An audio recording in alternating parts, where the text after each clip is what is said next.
Mas esse é o Flávio Augusto da Silva. Uma salva de palmas para esse cara. Seja bem-vindo! Olha o homem. Vai, de bom. Toma seu lugar.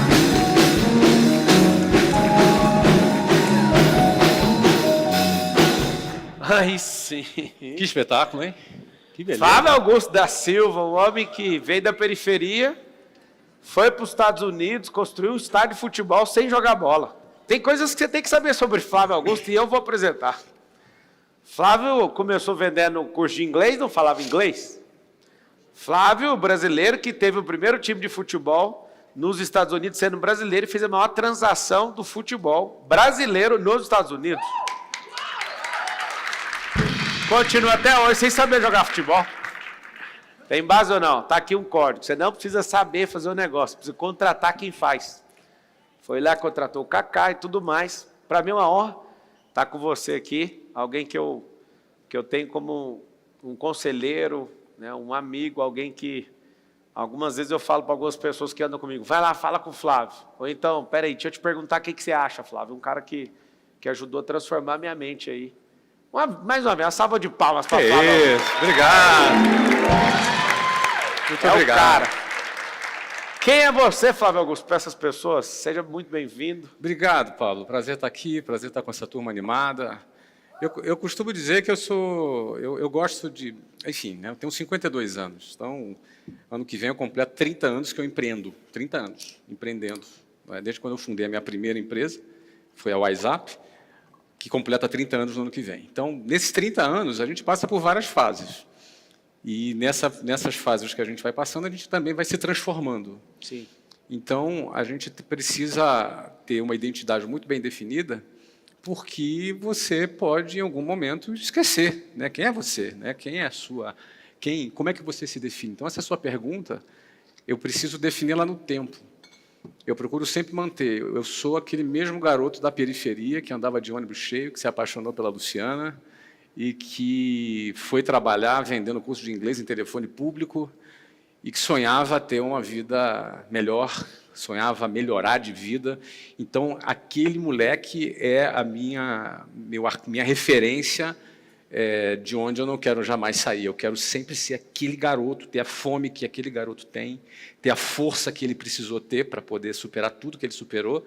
Então, ele é minha referência, então esse é o Flávio Augusto. Flávio Augusto da Silva andava no ônibus. Muito bom. O que é o maior desafio do Flávio hoje? O cara que venceu, tudo que colocou a mão prosperou, aquilo que parecia que está dando errado. Até as histórias, às vezes, que você... quando você perdeu dinheiro na bolsa, você contou aquilo para mim, aí toda vez alguém, não, vamos colocar mais dinheiro na bolsa. Cara, não, o Flávio já perdeu lá, eu estou na minha aqui. Eu acho muito massa, assim. Tem coisas, né, que eu ouvi em mentoria sua, tem uma coisa que eu não tenho coragem de contar para o público, inclusive isso aqui está transmitido no SBT, não tem como eu falar o que eu ouvi do Flávio no elevador, a maior decepção que eu já tive na minha vida com um cara inteligente. Eu perguntei o livro que ele estava lendo, a resposta vocês não vão poder saber o que ele falou. Se ele quiser falar, ele fala. Eu acho que vocês não podem saber. Eu posso falar, não tem problema não. Ah, é? Não tem problema não. Aquilo que a gente falou ali, pode perguntar o que você quiser, não tem problema. Mas eu vou te dizer, eu não sou uma pessoa que absorve conhecimento através de leitura de livro. Não é o meu principal canal de absorção de conhecimento. Apesar de eu ser dono de uma editora também. Não é? Inclusive de ser escritor de livros que venderam milhões de cópias. Então, eu diria que a minha maneira, Flávio, eu acho que é importante cada pessoa se conhecer. A minha maneira de absorver conhecimento não é através de um download linear, digamos assim. Eu sou esse aqui, daqui a pouco eu pego um outro, aí conecto isso com aquilo. Então, eu sou muito multiplataforma, digamos assim. Eu posso ler alguma coisa, eu até leio bastante, mas eu posso ler alguma coisa, mas eu vou assistir um vídeo, mas eu vou conversar com alguma pessoa. Enfim, eu sou uma pessoa mais multiplataforma, então não sou uma pessoa que tem um hábito de sentar para ler um livro do início ao fim. Não é a maneira que eu absorvo o conhecimento. Então, eu para ter realizado o que eu realizei, crescido, enfim, construído o que eu construí, eu precisei aprender muita coisa. Mas meu canal de aprendizado foi meio multiplataforma. Depois que você tem muito repertório também, né, muita experiência, muito calejamento, não é a busca igual de uma pessoa que está começando agora, que ela realmente tem que introjetar conhecimento. Ela tem que pegar fracasso dos outros através da leitura e tudo. Né? O choque foi o seguinte. Até que a leitura é um canal, né? Sim, é um Você canal. tem vários canais, né? E ouvir hoje, começar a sua história de trás para frente com a história do Flávio, ou de qualquer pessoa, vai fazer você ter 100% de certeza que você não vai conseguir. Porque eu ouvi isso, um preguiçoso a Maria, né? Tava lá no estádio de futebol dele, na mentoria dele, e aí eu tô no elevador, eu olho, Flávio, que livro você está lendo? Aquela coisa, em 2020 foi isso, fevereiro, eu acho, ou foi janeiro. Aí eu, Flávio, que livro que você está lendo? Aí eu falei, ele vai falar algum livro, eu vou anotar e vou comer esse livro com farinha. Aí ele, não estou lendo livro nenhum agora. Falei, bacana. Aí ele foi e me falou aquilo que me marcou. Eu não sei se você lembra a fala, você falou assim, a gente agora é da turma que escreve, a gente é da turma agora que faz isso. Então, já percorreu um caminho. Aí eu saí de lá, olha a decisão que eu tomei, não vou ler mais. Não, mano. Para estragar é sempre mais fácil, tá vendo? Essa não era a intenção, né, falar isso. Minha mãe falava assim, o que não presta aprende fácil, né? E propaga rápido. Né? Provavelmente. Só que aí eu saí de lá, isso me deu um negócio na minha cabeça, por quê? Porque até aquela data eu lia 50, 40 livros no ano, assim, mas leio. Eu falei, cara, faz sentido. Hoje eu tenho publicado 67 livros, tem editora também, e eu percebi o seguinte, tem que ler muito para parar de ler do jeito que você acha que você deveria ler. Você tem que ler muito para introjetar e transbordar esse conhecimento. Não é só parar de ler. A pessoa ouve um negócio desse, o preguiçoso. É por isso, então. É porque eu tenho que parar de ler. Não é sobre o parar, é sobre o transbordar. A gente não está parando de fazer, a gente está pondo isso para frente. Agora, nunca para de ler um artigo, nunca para de ler um negócio, até o próprio livro, mas não está naquela sina mais. Isso mexeu muito comigo. Eu quero te agradecer, porque nenhuma outra pessoa eu vi falando isso. E mexeu comigo, porque eu investi um tempo, sendo que eu já estava com uma certa energia que eu poderia soltar, entende? E dali para frente, Fábio, eu acho que eu tinha 3 livros até aquela data. Aí eu entendi, escreveu bastante, falei, poxa, eu vou viver a experiência. Eu vou entrar nesses ambientes e isso eu quero te agradecer. Pode ser mal interpretado pelo preguiçoso. Mas você não aprende muito realizando, por exemplo? Total. Por exemplo, e o conjunto de realizar e, puxa, agora eu preciso dessa informação. Buscar, ler aquilo que você está realizando, assistir um vídeo daquilo que você está realizando, conversar com alguém daquilo que você está realizando, aí realizar, errar, acertar, aí errou, vai de novo. Ou seja, acho que quando você está praticando, você está aprendendo também. Uma maneira boa de você aprender é enquanto você pratica, enquanto você está realizando alguma coisa. E aí a gente, às vezes, percebe que as pessoas invertem isso quando elas ficam obesas cerebral. Não é? Ou seja, elas só botam para dentro e não realiza nada, não pratica nada, não erra nada, mas vai botando informação para dentro, vai criando ali um acúmulo de informação no cérebro. Né? Com base nisso e com aquilo que a gente gosta de fazer hoje, que é tratar alguns empresários e dar acesso para esses empresários, eu criei um modelo de escola nova. E esse modelo de escola, eu peguei exatamente o que as pessoas pagam muito caro para nós para aprender hoje, tipo network. As crianças estão aprendendo desde pequeno. Empreendedorismo, desde pequeno. Todas essas coisas. Inclusive, vai ter cinema na escola. Não é dele assistir, é dele fazer cinema. Aí você fala, mas para quê? São habilidades que a gente não tem na escola e que a gente pode fazer o que quiser na vida. Se você aprender cinema, não para ser cineasta, mas para você ser um crítico, os seus negócios teriam um design melhor, os frames seriam melhor, expressar a coloração, os seus pensamentos só por causa do cinema. O que acontece? Essa qualidade de ouvir uma pessoa do nível de experiência do Flávio, o Flávio tem uma curiosidade, você sabe que eu gosto tanto, eu sei que eu comprei uma casa do lado da sua, você nem sabe, ou sabe? Atrás da sua. Aonde? Lá onde você mora. Lá no meu país? Aqui. Não, lá olha para você ver, lá também. É isso que eu estou falando para você. Está me perseguindo, você. Não, você me perseguiu aqui, que você veio para cá depois de mim. É verdade.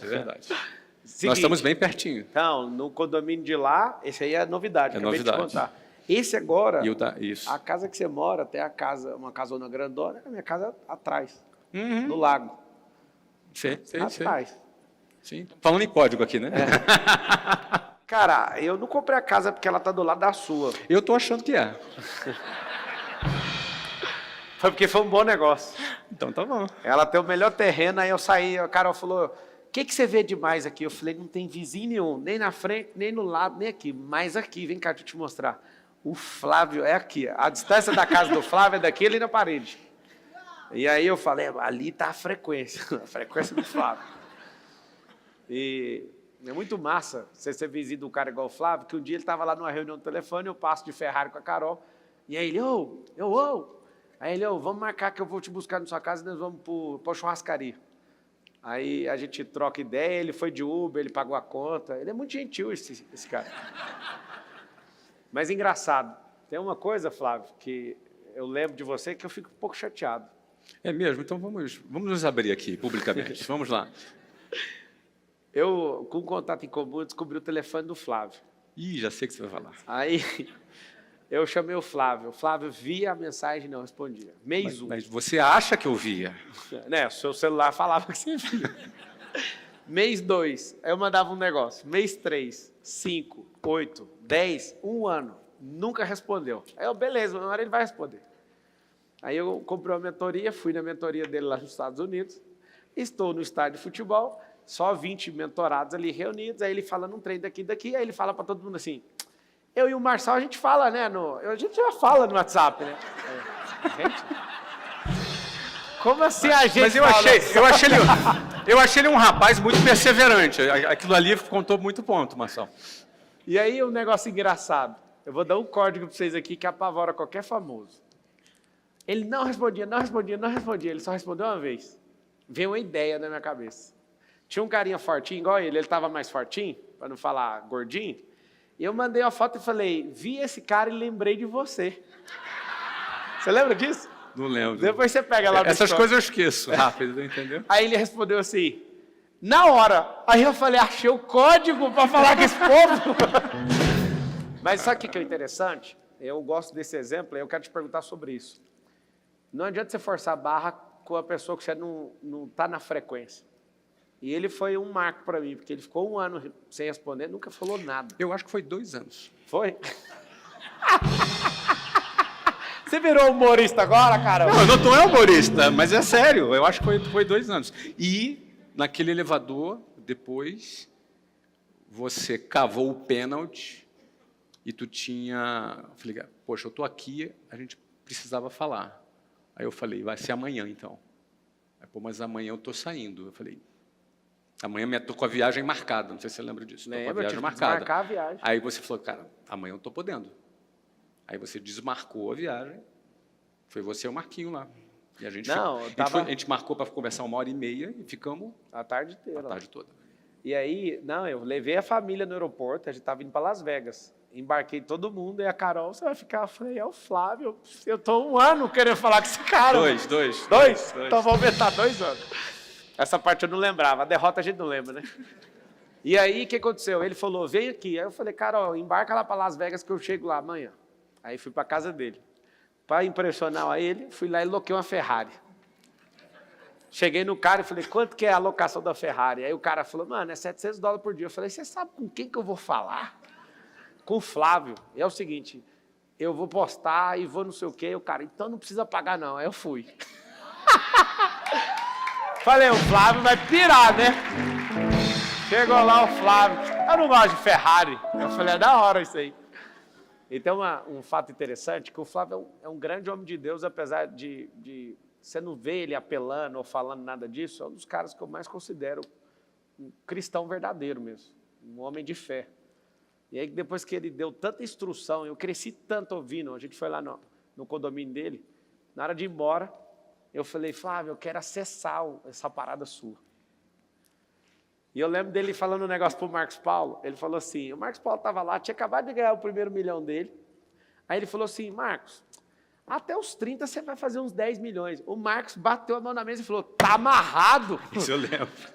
Ele ficou bravo com o Flávio. Aí no final, na hora que estava indo embora, eu falei, Flávio, deixa a gente entrar nesse carro aí, eu tenho um negócio para te falar. Aí eu entrei no carro dele, num Rolls Royce, aí eu falei, cara, eu acredito no que você carrega. Eu quero que você ore por mim. Aí ele olhou assim, você acredita mesmo? Acredito. Então me dá sua mão. Aí foi muito engraçado. Na hora que eu dei a mão, o Flávio foi pôr a mão, o Marquinhos estava no banco de trás e enfiou a mão no meio. E ele, vocês acreditam? E nós dois, acredita, a gente acredita. Ele orou, eu acreditei com tudo. Eu olhei para o céu assim, aquela... Que modelo que é aquele? É um Phantom? Acho que era um Wraith. É um RR, um Rolls Royce, que tem um telhado todo estrelado, aquela coisa linda. Aí eu olhei e falei, eu vou viver isso aqui. Eu acesso. E é engraçado que aquilo... A unção do bilhão, que você falou. A unção do bilhão. Eu não sei o que aconteceu, eu sei o que aconteceu. E eu respeito muito o que ele carrega. Porque o que eu aprendi em 5 dias, não só dele, mas de outros grandes bilionários aí, que tudo vieram de baixo, eu falei, eu vou mudar minha vida, não vou pensar mais no lucro. Foi aonde eu virei o jogo. Equity. E eu falo para todo mundo, foi o que eu aprendi com esse cara. Eu queria que você falasse disso, porque nem todo mundo talvez vai poder ter a chance de estar lá dentro, de uma mentoria daquela que eu participei sua, de ser convidado para ir na sua casa, de ir ousadamente falar, ora aqui comigo. O Flávio olhou para mim, tipo, você está doido? Você acredita? Não, acredito não, é certeza, pode orar. Eu saí de lá, quando eu terminei a reunião, eu peguei o telefone e liguei num amigo meu, falei, eu quero comprar a sua empresa. Tremendo assim, ó. Eu não sei como, mas como você vai pagar? Não, isso não interessa, eu quero saber se está vendendo ou não. Foi por causa desse cara. Então, eu queria que você falasse, Flávio, sobre esse negócio de equity, de como é que você destravou nisso, que eu acho que você foi o primeiro cara do Brasil que eu vi, não tecnicamente, acho que tecnicamente os caras da Faria Lima sabem antes de você e tal, mas eu vi o primeiro cara se posicionando, ensinando, fazendo, que uma coisa é falar, outra coisa é fazer. Ele tem uma venda e uma recompra de uma empresa de uma forma milagrosa, que se não for Deus, não tem mágica para fazer o que ele fez. Vender um negócio por quase 1 bilhão, depois comprar tipo 10% do valor e fazer o negócio crescer de novo e virar bilhão, um negócio mais louco que eu já vi. Fala de equity, que eu acho que é uma grande aula para o Brasil assistir isso. Tá legal. Eu tenho certeza que muita gente que nos assiste é empresário. E aqui na plateia, quem é empresário também, só levanta a mão. Pronto. Então, a galera que é empresário. Então, grande parte dos empresários, brasileiros principalmente, mas também em outros países, Pablo, trabalham pelo lucro. E o lucro é bom. Lucro não é uma coisa do mal, como algumas pessoas que têm determinadas ideologias pensam que é. O lucro é o que move um país, é o que gera impostos, é o que gera empregos. O lucro ele é o que gera uma empresa possibilitar fazer investimentos, fazer novas contratações. O lucro é muito bom, mas o lucro ele é a gorjeta do empresário. O lucro ele é a gorjeta do Escuta empresário. o que ele acabou de falar, talvez vocês não estão entendendo. O lucro é a gorjeta. O lucro não é a principal fonte de geração de riqueza para um empresário. E eu, até 2008, que eu já era empresário há 13 anos, minha empresa devia faturar alguma coisa perto de 80, 90 milhões de reais em 2008, eu já devia ter ali uns 25 a 27 milhões de lucro por ano, ou seja, em 2008 eu tinha 36 anos, e esse resultado já era um resultado notório naquele momento, de onde eu tinha vindo. Tinha acabado de receber uma proposta de compra do meu negócio, na ocasião, por 200 milhões de reais, que eram 100 milhões de dólares na época, e foi quando eu falei, cara, o que é isso? Que parada é essa, entendeu? Foi quando eu entendi que existia uma riqueza que é maior do que o lucro, que é o equity. O que é o equity? É o valor do seu negócio, é quanto vale o seu negócio. É como se fosse o seguinte, você tem uma impressora que imprime 10 milhões por ano. Vamos supor que o Banco Central te desse uma impressora legal que imprimisse 10 milhões por ano. Ou seja, você gera 10 milhões de riqueza por ano. Beleza, mas quanto vale essa impressora? Quanto vale essa impressora? Se ela estivesse à venda numa loja, uma impressora que pudesse imprimir dinheiro de maneira legal. Isso é só uma ideia hipotética, conceitual, tá? Aí você vai entender perfeitamente o que é. Quanto vale essa impressora? Uma impressora normal que imprime papel custa talvez R$1.000, R$500, eu não sei quanto custa uma impressora, mas deve custar por aí. Mas é uma impressora que imprime 10 milhões por ano. Quanto vale essa impressora? Esse valor se chama equity, esse valor se chama o valor do seu negócio. Então, portanto, trabalhar para construir o valor do seu negócio, trabalhar para que o seu negócio seja uma impressora, uma máquina de produzir dinheiro, de forma que esta máquina tem um valor, o qual o mercado, bancos, fundos ou grandes investidores se predispõem a pagar por essa máquina, por essa impressora, isso é um outro jogo, é um jogo diferente do jogo do lucro. Então, desde quando eu aprendi isso muito tarde, eu já tinha 13 anos como empresário, estava bem sucedido, ganhando lucro, mas no dia que alguém me fez uma proposta de me pagar 100 milhões de dólares, na ocasião era 200 milhões, o dólar era 2 para 1, eu fiquei assim, cara, que jogo esse cara está jogando? Esse cara está jogando um jogo diferente do meu. Por que ele me paga isso? Como é que ele tem essa grana? De onde que ele arrumou esse dinheiro? Por que vale a pena isso para ele? Eu me senti assim, caramba, 200 milhões de reais era bom. Era uma boa grana para mim naquela época, para eu receber. E aí, mas por que ele está jogando esse jogo? Aí eu pedi 30 dias para pensar. Pedi a ele, cara, me dá 30 dias para eu pensar. Quando eu pedi para ele 30 dias, no fundo, eu não estava querendo só pensar se eu ia aceitar ou não a proposta. Eu queria entender que jogo é esse que ele está jogando, cara. Que jogo é esse? E ele era meu concorrente. E aí eu falei, pô, ele está jogando um jogo que eu não estou jogando. E aí eu fui pesquisar. Em 30 dias eu comecei a entender que existia uma riqueza que eu nem sabia que existia. Alguém já achou 100 reais no bolso? Sei lá, achou 50 reais, 10 reais? Achou um dinheiro que você esqueceu no bolso? É bom, né? Acha a conta de luz. Você acha, tem gente que acha a conta de luz. Mas você acha, achar 100 reais no bolso é bacana.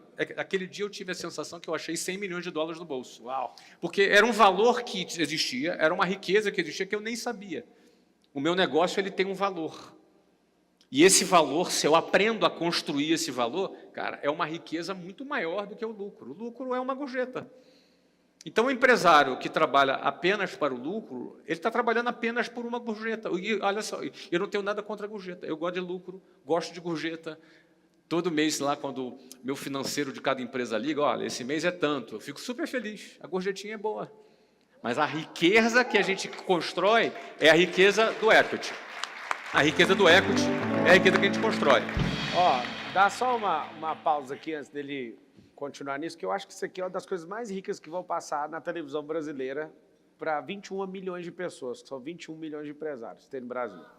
6 milhões são empresas de grande e médio porte, as demais são pequenas ou microempreendedores que têm um CNPJ.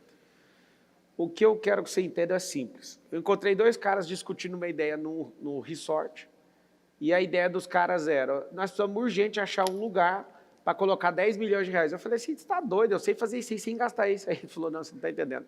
Nós pegamos um dinheiro de um fundo, 300 milhões, e a gente tem que queimar esse dinheiro rápido. Eu queimar dinheiro? Olha a conversa dos caras. Enquanto você está pensando numa coisa, os caras pegaram dinheiro de um fundo para acelerar um negócio, eles têm que dar a resposta rápida que esse dinheiro está sendo aplicado. E você ouve isso do lado de lá, você fala, cara, não é possível que existe isso. Aí você vai ter essa sensação. Cara, que loucura que é essa que essa pessoa está falando? Como assim eu tenho que queimar dinheiro de um fundo? Quando fala queimar, não é jogar fora, é voltar com o teste, falar, eu te dei 300 milhões para você dar um resultado, eu quero o resultado. Você não sabe a loucura que é isso. Então, não é sobre criar uma ONG na sua empresa, é sobre você entender que a sua empresa te dá a gorjeta. Eu acho essa frase do Flávio fenomenal. O lucro é... Fala com a boquinha assim, ó, lucro é gorjeta. A riqueza está no valor. Então, por exemplo, vou fazer uma pergunta para ele, ele continua a partir dessa resposta. Presta atenção. Se a empresa der prejuízo, ela quebra? Prejuízo. Não necessariamente. Por quê? Porque ela pode estar dando prejuízo no caixa porque você está fazendo um investimento muito alto. Em valor, né? Gerando? Você pode estar gerando valor. Muitas empresas foram compradas quando ainda não davam lucro. O Instagram, por exemplo, foi comprado pela Meta, que é do Facebook, se não me engano, por $1 bilhão de dólares, e ela não tinha nem receita. Ela, obviamente, era uma empresa Uber operou até pouco tempo. Uber operou até pouco tempo. A Record. Nubank operou até pouco tempo. E por aí vai. A Amazon. Porque o que vale na construção de riquezas é a projeção. Então, beleza, eu estou dando 1 milhão de prejuízo hoje, amanhã eu estou dando 500, no outro dia eu estou dando 100, 1000, no outro dia eu empatei 0 a 0, no outro dia eu estou dando lucro, no outro dia eu estou dando 100 milhões de lucro, no outro dia eu estou dando 1 bilhão de lucro. Então, essa jornada é que gera Agora, as pessoas... Isso precisa ser muito bem fundamentado para que o investidor ele acredite na sua tese e decida fazer parte dessa jornada com você enquanto você não está dando lucro, porque enquanto você não está dando lucro, você está mais baratinho. E depois você vai valer muito. É assim que funcionam essas startups, essas empresas do Vale do Silício, essas grandes empresas de tecnologia. No Brasil, a gente precisa gerar caixa. No Brasil não tem essa coisa do venture capital que tem nos Estados Unidos, que o cara vai botar dinheiro na tua ideia simplesmente do nada. No Brasil, a gente precisa mostrar resultados. A gente é mais raiz aqui no Brasil. Mas o mais importante da gente entender, o empresário entender, que o principal valor está no equity. A principal riqueza está no valor da sua companhia. Quando você entende isso, você vai dirigir todas as suas ações, o teu trabalho, o seu esforço para a construção de valor. Então, por exemplo, aquela empresa que em 2008, que eu recebi a proposta de 100 milhões de dólares, que era de um concorrente, que eu fui estudar, depois que eu estudei, eu fiquei encantado com aquele assunto, eu falei, não, está cedo ainda para eu vender. Eu dei não para o cara. Pô, difícil é dar não para 100 milhões de dólares, entendeu? Hoje seriam 600 milhões de reais. Não é fácil. Eu dei não. Só que 5 anos depois, nós vendemos a mesma empresa por 500 milhões de dólares. Eu falo em dólar por causa do tempo, né? Já faz tanto tempo que o dólar é uma boa referência. Ele sempre fala em dólar. A cabeça dele é dolarizada, porque ele patrimonializou, dolarizou. É outra fase que você vai aprender também. E sempre que ele está discutindo, ele vai falar o valor do carro. Ele fala, esse carro era tantos dólares. Aí mas para que ficar falando dólar? É porque a cabeça está numa única moeda, que é a moeda forte.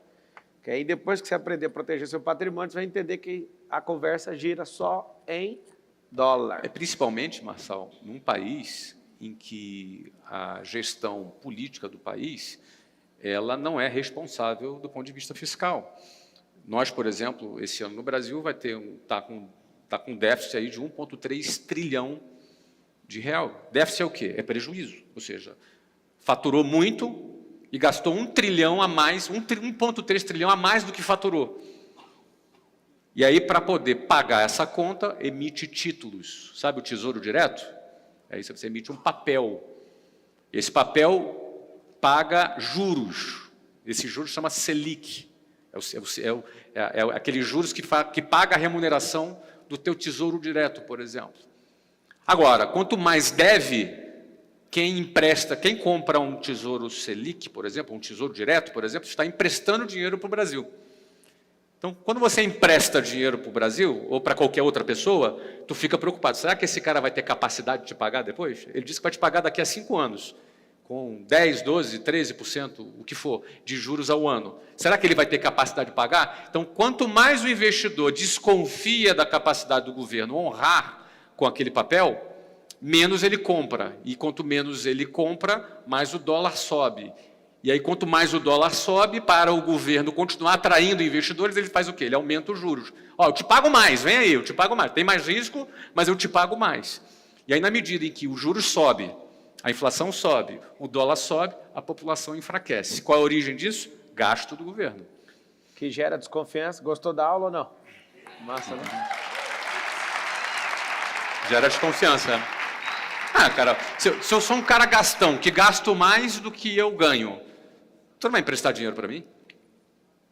Vou cobrar mais juros. Vai cobrar mais juros. Pois é, porque tem mais risco. Eu vou cobrar mais juros. Só que no caso aqui, quando o país cobra mais juros, quem paga essa conta é a população. E aí você não entende, porque o segredo é a fidúcia, a confiança. Se as pessoas começam a perder confiança, tem um problema nos mais ricos. Tem uma configuração de rico, que a Receita Federal mesmo tem, chama super ricos. Pessoas que têm mais de 30 milhões de dólares de patrimônio, que hoje está ultrapassando 170 milhões de reais. Tem esse grupo de pessoas nessa definição. Essas pessoas são as primeiras a desconfiar, não é o povão. Essas pessoas que têm esse patrimônio, o que elas fazem com o dinheiro, com o governo não sabendo regular a forma fiscal de um país, as entradas, os gastos governamentais, o consumo interno, a exportação e importação, que é a fórmula do PIB. Se essas pessoas desconfiarem desse governo como estamos desconfiados, não estou falando de política, falando de dinheiro. Essas poucas pessoas retraem os investimentos. No Brasil. No Brasil. Aí elas vão para outros países, onde está pagando melhor, onde tem a situação mais... A gente não gosta de uma palavra chamada estável, mas aonde a gente vê solidez, a gente leva mais patrimônio para lá. Mais confiança. Mais confiança. Aí acontece o quê? Se esse grupo para de confiar no país, o segundo grupo, que é o grupo que não tem esse tanto de patrimônio, mas tem que produzir, ter o dinheiro no caixa o tempo inteiro, eles já sentem a nossa desconfiança. Aí eles param de confiar e desanimam. Você não está entendendo o que é uma crise de confiança. A gente pode até não ter dinheiro, mas se a gente confiar, a gente trabalha. Trabalha ou não trabalha? A gente pode até ter dinheiro, mas se a gente desconfiar, a gente não faz mais. Aí todo mundo, até chegar lá na ponta. O último, ele não desconfia, o último perde o emprego. O último não faz essa conta, essa conversa aqui não é do último. Às vezes ele até trocou de canal agora, porque a cabeça dele está doendo. Não, deixa isso para lá. Só que a gasolina acabou de subir, a carne subiu, tudo subiu. Aí, esse processo repetido de novo faz eu ligar para esse cara, ele ligar para outro. Você está investindo?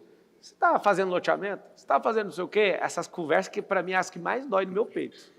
Ou você não quer comprar um prédio meu aqui não pela metade do preço? Mas por quê? Porque eu quero liquidez.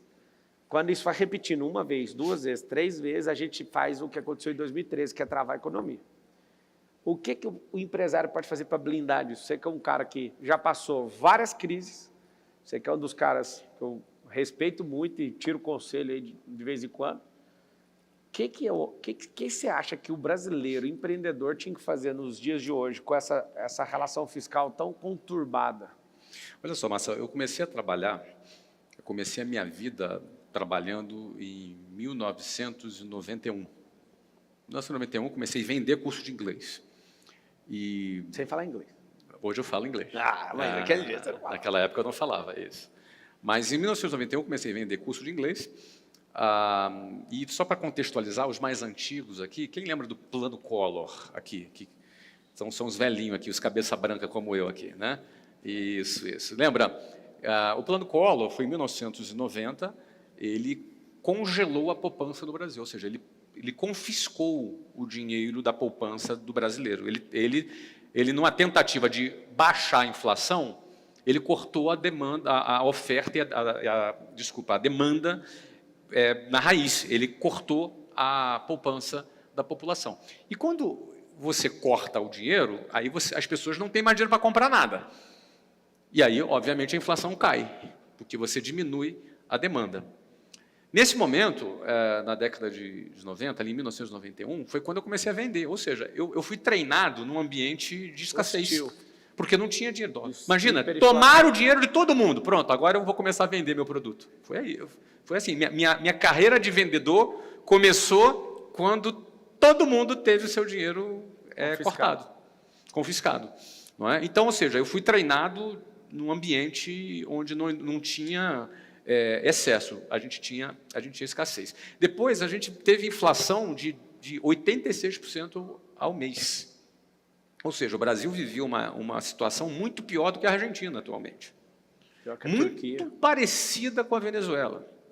Não chegou a ser Venezuela, mas era parecido, era do caminho, mas muito perto, com inflação de 86% ao mês. Os preços nos supermercados eram trocados 2 vezes por dia. Então, eu comecei a ser treinado aí. Então, passei por isso, depois veio o plano real, depois veio as várias crises, a recessão da época da Dilma, quando houve impeachment, eu passei por tudo isso. Em todos esses meses, Marçal, eu cresci, todos, sem exceção.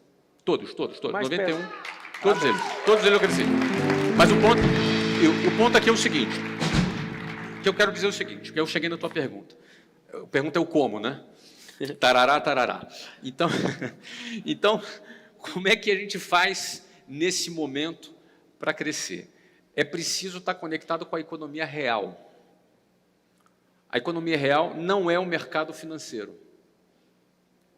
A gente pode estar no mercado. Aí eu saio do equity, deixo o equity de lado e vou aqui para o negócio raiz. O negócio raiz é a economia real. Na economia real tem alguns valores, alguns pilares para a gente ser bem sucedido nela. Tudo começa aqui, na cabeça. Como a gente pensa, nossa forma de pensar, nossa mentalidade. Então, se eu sou um cara vitimista, eu vou sucumbir e vou naufragar no meio da crise. A gente tem que estar preparado para grandes crises. O Brasil está prestes a viver grandes crises. E a gente precisa estar preparado para grandes crises. Durante a crise, o dinheiro muda de mão. Durante a crise, algumas pessoas aproveitam a oportunidade da crise. Algumas pessoas vão ficar se lamentando durante a crise, outras pessoas vão aproveitar durante a crise. Percebe? Então, a mentalidade, a tua maneira de pensar, a tua forma de você se posicionar como alguém que vai passar pela crise liderando e não sendo atropelado por ela, em primeiro lugar, é a mentalidade. Então, por que eu cresci de 1991 até hoje? Todos os anos até hoje, eu fui melhor num ano que o ano anterior. Eu tive mais patrimônio no ano que no ano anterior. Eu vendi mais num ano do que no ano anterior. Por quê? Primeira coisa, mentalidade. É preciso ter uma mente blindada, uma mente que lidera, uma mente que governa, uma mente que esteja protagonizando em vez de se vitimizando. Primeiro ponto. Segundo ponto, você precisa ter ferramenta. Uma ferramenta básica é vendas. Eu bato e martelo nisso. Quando você domina vendas, e aí vendas de diversos formatos, inclusive nas redes sociais, inclusive na internet, porta a porta que seja, liderando equipes de vendas, liderando o time de vendas. Ou seja, vendas é a ferramenta que traz dinheiro do mercado para dentro do seu negócio. Então, eu sempre foquei em vendas, 90% do meu tempo nos meus negócios são direcionados para vendas, para a geração de receita. E quando você domina essas ferramentas para você vender, não tem crise. Vai ter crise para outras pessoas, para você não vai ter. Não é que não tem crise, vai ter crise, mas você supera a crise vendendo. Terceiro pilar e último aqui para a gente fechar. Você pode ter uma mentalidade maravilhosa, você pode ser o melhor vendedor que existe, vender na internet, influenciar, ter milhões de seguidores, ou você liderar time de venda, você pode ser muito bom, mas se o seu modelo de negócio for uma porcaria, de nada adianta. O que eu quero dizer é o seguinte, um cara espetacular no modelo ruim vai ter um resultado medíocre. Um cara médio no modelo bom, ele vai ter um resultado excelente. Ou seja, modelo de negócios é rei. O que eu quero dizer com isso? Existem modelos que pode ser o cara pode ser bom, pode ser estrategista.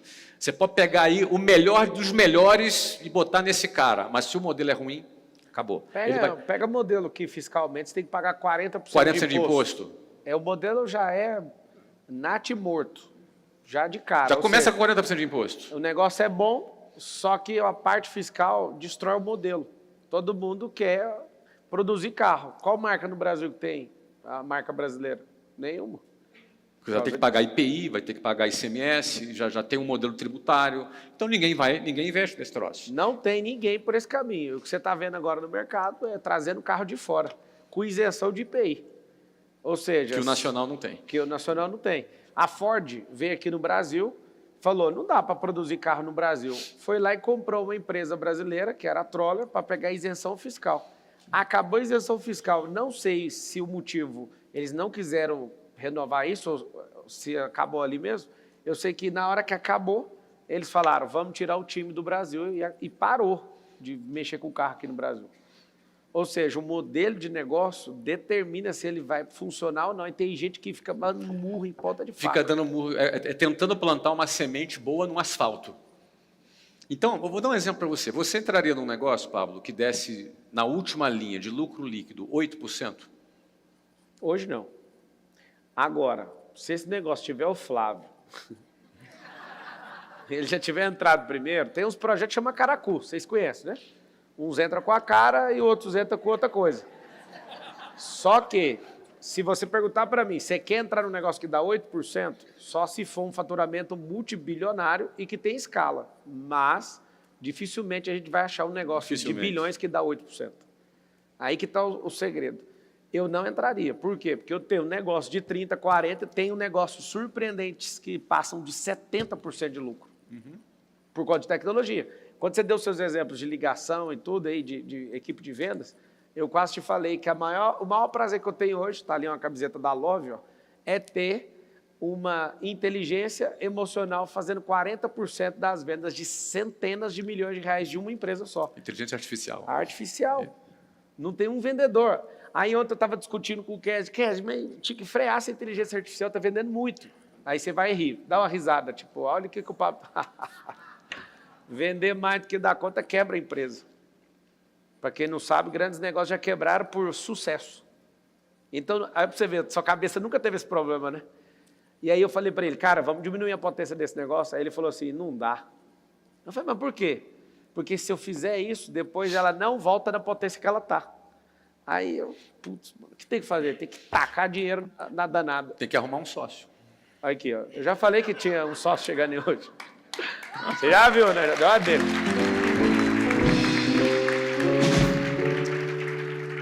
Aí, o que você tem é só dinheiro ou você tem valor para gerar no negócio? É que tá. Porque dinheiro todo banco tem. Se é só dinheiro, é melhor pagar juros. É melhor pagar juros. Melhor pegar um Aqui, empréstimo e pagar juros. Aqui, 2 caras, eu e o Flávio, eu nunca quis ser sócio do Flávio em nada, ele também nunca me chamou para nada. E é interessante, uma hora a gente vai fazer um negócio, só que é difícil fazer negócio com um cara igual ele. Por quê? Porque eu acabei de fazer uma pergunta para ele, o dinheiro que ele tem para colocar no negócio, também tem. Só que o banqueiro também tem o meu dinheiro e o dinheiro dele. Só tem um problema. O que você pode trazer a mais nesse negócio? Esse é o ponto. Isso chama smart money. Aí, vamos falar disso para essa galera. Smart... Gente, essa não é uma entrevista. Eu acho que esse é um chá da tarde, em que o Brasil tem a oportunidade, falando sério, de ouvir coisas que vocês pagariam caro para ouvir. Eu amo essa geração e o tempo que eu estou vivendo, eu vou explicar por quê. Porque nunca um bilionário falou abertamente nada para ninguém. Isso nunca aconteceu na história do mundo. Quando isso aconteceu, era para um grupo de 5, de 10, ou para os seus familiares e seus herdeiros. Ou então, alguém que era trago de fora a preço muito alto. Pode perguntar para o Flávio. O cara pode contratar ele por R$500 mil para dar palestra. Às vezes não, acho que a maioria das vezes ele fala não, né? Porque você não está afim de ir. Eu também falo a mesma coisa, mas tem um detalhe. Tem muitos grupos de famílias ricas que querem ouvir a sabedoria e pagam muito caro para ouvir essa conversa. Estão ouvindo de graça. Simples, eu amo essa geração. Você pode ouvir e falar, poxa, faz sentido. Ou se não fizer sentido, vai estudar. Porque se não está fazendo sentido para você, é porque você não tem um mínimo para entender. E eu falo como brasileiro, tendo orgulho disso. Filho de faxineira, cara que vem da quebrada, tem como todo brasileiro vencer. Qualquer pessoa pode vencer, desde que ela deixe de ser qualquer uma. Desde que ela tenha humildade, não só para ter a obesidade cerebral, mas é estudar e fazer. Estava jogando bola, Flávio, eu quero que você fale disso, mas eu acho que isso vale a pena para as pessoas que estão bem abaixo, para nivelar por baixo isso aqui.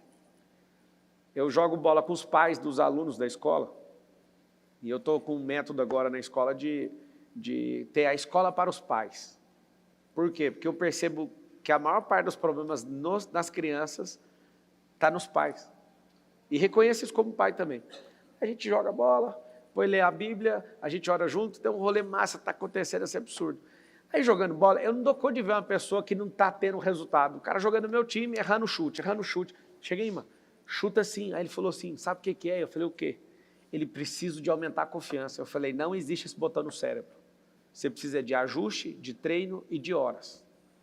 Então, vou te explicar. Você acabou de chutar debaixo do gol, um chutão. O melhor jogador do mundo erra esse chute, do jeito que você fez. Você precisa de chutar assim.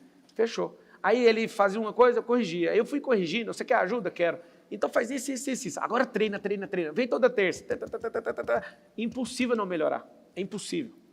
Por que eu estou falando isso? Vários de vocês não começaram a fazer as coisas porque vocês querem achar o potenciômetro cerebral chamado confiança para você ir com a sua mão lá, abrir com o bisturi e achar o botão e falar, esse que é o botão? Aumenta a confiança. Confiança só vem quebrando a cara. Confiança só vem aumentar o resultado. Confiança só vem quando você chega perto de gente que tem resultado, você fala, então vou testar. E vai dar errado, mas a confiança vai aumentar. Eu amo gente que tem resultado negativo. Por quê? Porque a confiança dela aumenta. Ela fala, eu sei que por aqui não vai, então vamos por aqui. Então, eu achei muito válido trazer isso para vocês, porque eu abdiquei do meu papel de entrevistador. Eu estou me divertindo aqui. Eu acho que é um grande feito vocês abrirem a mente, assistir 2, 3, dependendo do seu grau de humildade, 10 vezes essa entrevista. Eu queria, num passado, Flávio, sentar, não por mim, mas por você, assistir essa preciosidade e falar, por que esses caras estão conversando isso? Eles entenderam um jogo que eu não entendi. Então, eu não vou fazer pergunta, só continua. Eu não quero isso aqui mais sendo uma entrevista. Isso aqui não é mais Isso uma aqui é um entrevista. chá da tarde. Eu gostei do chá da tarde. Aqui, ó. Aqui, ó. Peraí. Aí. Vai lá, no chá Vamos falar da de tarde. Smart Money, né? Vamos, de Smart Money. Smart Money é o seguinte, o que um sócio agrega para você? A gente, quando quer ter um sócio, é só do dinheiro? De repente, o cara vai ter 50% do seu... Vamos dar um exemplo prático aqui. Eu, quando fui abrir a WhatsApp, em 1995, eu ia ter um sócio. E eu tinha combinado com um amigo que estudava comigo, Pablo, e a gente era muito amigo, e ele tinha uma condição financeira melhor do que a minha, e tanto que ele tinha um carro. Ele tinha um Voyage 86, o ano era 1995. Então, já tinha 9 anos de uso, né? Um Voyage 86. E quando eu decidi abrir a WhatsApp, eu falei com esse amigo, esse cara tem uma condição bacana, vou perguntar se ele não quer ser meu sócio, eu me dou bem com ele, é meu amigo. Lá, prepara que lá vem pedrada. E aí ele topou, beleza, então tem que entrar com quanto? Com tanto, cara, tu vende teu carro e tu entra, vai ter 50% da WhatsApp, você. Ia ser meio a meio. Estou pesquisando o preço do Voyage 86 aqui. É isso, deve ser, hoje, né, não sei, hoje deve ser até mais caro que na época, deve ser carro antigo, né, mas... Tomei um susto aqui agora, pô. O carro, 30 mil, um Voyage? Ok. Se tiver tudo tudo original, olha aí. Mas na época valia, esse carro dele, eu acho que valia uns $8.000 na época. É mais ou menos isso, é 48 mil reais na época. Enfim. Mas é o seguinte, quando chegou uma semana antes, eu pedi demissão da empresa que eu trabalhava, saí, e aí comecei a trabalhar para começar a empresa, e aí liguei para ele, amigo, semana que vem vou precisar da grana, vai começar, a brincadeira vai começar, o contador preparou os documentos para você assinar na meia. Voyage 86 pela metade da WhatsApp. Não é? E chegou na outra semana, liguei para ele, ele não estava em casa, deixei recado com a mãe dele, ele não me retornou. Aí liguei para ele no outro dia, nada. No outro dia, nada, o cara desapareceu. O cara amarelou, ficou com medo. Ficou com medo de vender. Vou perder um Voyage. Vou trocar um Voyage de 35 mil em troca de 50% do negócio multibilionário em dólar. Você acha mesmo que eu vou fazer isso? Estou com medo. E aí o cara ficou com medo. Ele ficou com medo. E no que ele ficou com medo, por isso que eu entrei no cheque especial. A minha história de abrir a empresa com cheque especial saiu daí. Eu poderia não ter feito, ter esperado, guardado o dinheiro por mais um tempo. Se fosse vítima, o cara falhou, é o sinal de Deus, não vou fazer. Não vou fazer. E aí o que acontece? E aí eu fui para cima. Aí nós fizemos um negócio. Bom, a WhatsApp foi vendida por $500 milhões em 2013. Então imagina o cara vendo a notícia. Imagina o cara vendo a notícia, ou seja, quanta coisa a gente perde na vida por medo, né? Porque o que ele teve foi medo. E até entendo, cara, eu não era um cara que já tinha aberto uma empresa, mas eu já trabalhava 4 anos num negócio. E ele realmente amarelou e a parada foi embora. Então, o que acontece? Smart Money é quando a pessoa ela tem um conhecimento para aportar. Eu vou dar um exemplo. Hoje, qualquer empresa de educação, o meu conhecimento vale mais do que qualquer dinheiro que eu ponha. Porque, por conta desses anos todos fazendo, sabe, esses anos todos fazendo, esses anos todos dando certo, eu abri mais de 400 escolas, a gente comprou várias empresas agora nos últimos 4 anos, de 2021 para cá, não é? Nos últimos 4 anos a gente comprou 6 empresas, todas elas se multiplicaram, todas elas cresceram. Por quê? Porque a gente conhece o negócio, a gente aprendeu a fazer. O que era difícil para mim numa época, eu já dominei agora. Então, esse conhecimento sobre negócio vale mais do que o dinheiro. Você tem um capital financeiro e você tem um capital intelectual. O Smart Money, ele é o quê? É o capital intelectual. Então, quando você vai escolher um sócio, o que ele vai aportar? Só dinheiro? Em troca de equity? Dinheiro você também pode pagar em troca de juros. Se você pega um empréstimo, é em troca de juros. Se é um sócio, é em troca de equity. Por exemplo, eu ia pegar um Voyage em troca de 50% de uma empresa que eu vendi por 500 milhões de dólares. Eu paguei 12% ao mês no cheque especial. Caro pra caramba, não te recomendo. Mas o que foi mais barato? Os 12% ou o Voyage? Um Voyage por 250 milhões de dólares. Ou seja, os 12% foram bem mais baratos. Eu não recomendo que você faça isso. Mas se eu voltasse atrás, eu faria de novo, porque eu não tinha outra alternativa. Eu tinha 23 anos, vim da periferia, não tinha herança, era o que eu tinha para fazer. Então, a gente tem que entender, tem um capital intelectual e tem um capital financeiro. O smart money é o capital intelectual. O smart, então, é o inteligente. O que é esse negócio? Se o cara só coloca o dinheiro, mesmo que o juro seja mais baixo que o do banco, não é interessante. Por quê? Porque esse cara pode virar um peso para o negócio. E brasileiro tem um problema, isso não é da nossa cultura. A gente não sabe fazer seleção de gente. Uma das coisas mais importantes que você pode fazer na sua vida é selecionar pessoas. Eu chamo isso de o quinto pilar da vida. Eu trabalhei na Oi, Flávio. Eu fiquei 4 anos em recrutamento e seleção. E eu vou contar um segredinho da minha vida para vocês. Eu nunca recruto os melhores. Não é para rebaixar ninguém. Mas contratar um cara que é bom demais dá muito trabalho. Agora, se você contrata uma pessoa que tem um coração ensinável, vai te dar mais trabalho ainda. Só que a intensidade, ela vai distorcer o tempo. O que é isso? Olha o tanto que isso é inteligente. Você pega agora, entra, trabalha muito por uma pessoa, essa pessoa destrava e ela tem um crescimento autogerenciável. Agora a pessoa que é boa demais, você não muda nada na cabeça dela. E se ela pensar igual um jumento e mirar numa direção, ninguém tira ela dessa direção. Tem um cara chamado Mike Roberge, de Harvard. Ele cuida de escola de negócios. Ele teve uma visão brilhante do que era a melhor coisa para contratar numa pessoa. Ele usou a expressão, coração tratável. Fizeram estudos em todos os negócios que Harvard Business já participou, chegaram nessa conclusão, Flávio, que se você contratar uma pessoa que tem um coração tratável, isso vai mudar tudo. Aí você imagina, você tem um cara que tem a grana, você tem um cara que tem o know-how, o cara que tem o network.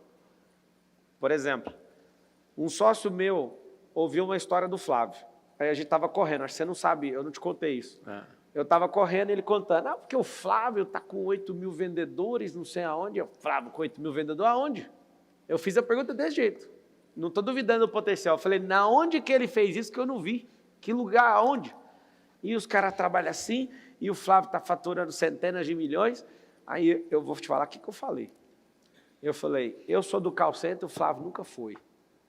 Eu sou o cara que dá mais treinamento que o Flávio e ele não chega nem perto do tanto treinamento. Eu não admito não ter esse faturamento e fazer exatamente o que ele está falando. Aí o Marcos, Marçal, você sabe que você não dá conta de fazer igual o Flávio, só para me irritar. Eu falei, você não entendeu, eu sou do call center, ele é uma máquina de vender, tem que reconhecer que não dá para chegar não. Na hora que eu vi o que me faltava, não me faltava nada, faltava só ouvir o que ele estava fazendo. Aí o que eu fiz? Fui lá, deu só uma modificadinha. Aí a gente tinha uma empresa, essa é a empresa que ele, não sei se ele falou brincando aí, negócio de ser sócio, que ele já viu que vai virar uma explosão, que ele entende disso. Quando eu copiei o modelo dele, estou falando com a cara de pau, eu copiei o modelo dele e adaptei com as minhas realidades, eu coloquei os 8 mil vendedores numa paulada, depois eu coloquei 30 mil fazendo isso. Eu vi que ele estava fazendo. E aqui está o segredo, falo com a maior paz de espírito. E o que eu estou dando certo, o que esse cara me pergunta, eu falo. Esse é o problema que vocês tinham que entender. Nós não somos concorrentes uns dos outros. Esse é um prazer de quem tem um jardim, esse é um prazer de quem planta um jardim. É de falar, quer melhorar o seu? Está aqui. É um dos caras que eu mais respeito por causa disso. O smart money é o cara trazer mais vantagem do que o dinheiro, porque dinheiro tem no banco. E uma coisa que, quando eu era pobre, eu achava que não tinha dinheiro em lugar nenhum. Depois que eu aprendi de onde vem o dinheiro, tem ou não tem muito dinheiro precisando ser aplicado, de muita gente que não sabe onde pôr o dinheiro. Tem mais dinheiro que projeto. Opa! Presta atenção, você que está assistindo esse negócio aqui, esse chá da tarde. Tem mais dinheiro que projeto. Só que falta confiança. E a gente não põe dinheiro em ideia. Você põe dinheiro em ideia? Eu não ponho dinheiro em ideia. E aqui está o Ideia grande... validada e executada. O cara transformou a ideia dele em sucesso. A partir do sucesso, aí sim. E o smart money é uma coisa assim, que se você entender, por exemplo, o juro, seu cérebro, eu vou abrir para vocês fazerem pergunta para o Flávio. Se seu cérebro entender de primeiro o que é uma coisa, ao invés de você ficar achando que é algo, vou te dar um exemplo. Quando fala juro, até os alunos da minha escola, você pergunta assim, o que é juro? A galera da quinta série para frente fala, aluguel do dinheiro. Isso. O que é o mundo? O mundo é sobre quem entende de dinheiro e quem não entende de dinheiro. As maiores companhias que vendem mobílias no Brasil não vendem mobílias, vendem dinheiro. Pode vir, paga o que você quiser, 24 vezes sem juro. Aí você compra um trem que custa 300 conto e paga 1.200. É isso de verdade. Eu já tive marcenaria, eu sei o que eu estou falando. Por que eles fazem isso? Eles contam uma história com mobília, faz você entrar num crédito financeiro, e você não sabia que queria o dinheiro, mas ele fez você comprar um negócio que você precisa. E aí cobra caro, divide em 24, você não sabe nada, porque 3% do Brasil não tem educação financeira. E a pessoa está comprando dinheiro, não é guarda-roupa. Tanto é que não é, porque se você desmontar para mudar, o guarda-roupa não vai. Está entendendo o que eu falei ou não? É o seguinte, Flávio, como que a gente muda a realidade de um país onde o governo e a política pública, não só o cara que está no governo, mas a política institucionalizada, força os brasileiros a não entender de finanças? Tem gente com um anador agora, tomando a decisão se vai tomar esse anador para assistir esse chá da tarde, ou ele vai amarrar no fio dental, pôr só um pouquinho e puxar, porque não dá para usar amanhã, né? Pela escassez que o Brasil tem hoje. O que a gente pode fazer com um povo que só 3% tem educação financeira a ponto de ter coragem de investir, nesse que seja pouco, com a nação que tem 762 bilhões de reais na poupança, que é a metade do rombo de 1,5 trilhão que está no caixa hoje do governo? O que você, como um cara que vem de baixo, o que a gente pode fazer por um povo? Para esse povo mudar? Então, Marçal, a real é o seguinte, quem está no poder não está nem aí para isso. Quem está no Estado ali, está cada feudo defendendo os seus próprios interesses. Cada um está disputando a sua própria capitania hereditária, que é um percentual. A capitania hereditária moderna não são territórios físicos, é um percentual do orçamento. Cada um quer um pedacinho do orçamento. Está todo mundo disputando, é o executivo, é o legislativo, é o judiciário, e por aí vai. Cada um está disputando um pedacinho desse orçamento, cada um está cuidando dos seus interesses corporativos. E não tem ninguém preocupado com a população, não tem ninguém preocupado com as pessoas. Essa é a realidade. Eu tenho 52 anos, eu já cansei de ver gente fazendo promessa, contando historinha para cá, historinha para lá, e essa é a realidade que existe. Eu decidi me emancipar disso. Eu decidi me emancipar disso e cuidar da minha vida. Aliás, a frase sua que eu mais gosto é vai cuidar da sua vida. Essa é a frase sua que eu mais gosto. O vai cuidar da sua vida significa que o indivíduo tem que ser o senhor da sua vida e não o Estado. Não colocar o Estado e esperar que o Estado vai resolver alguma coisa para esse indivíduo. Eu penso que nós somos uma geração, eu sou mais velho que você, mas a gente está vivendo junto uma geração da comunicação.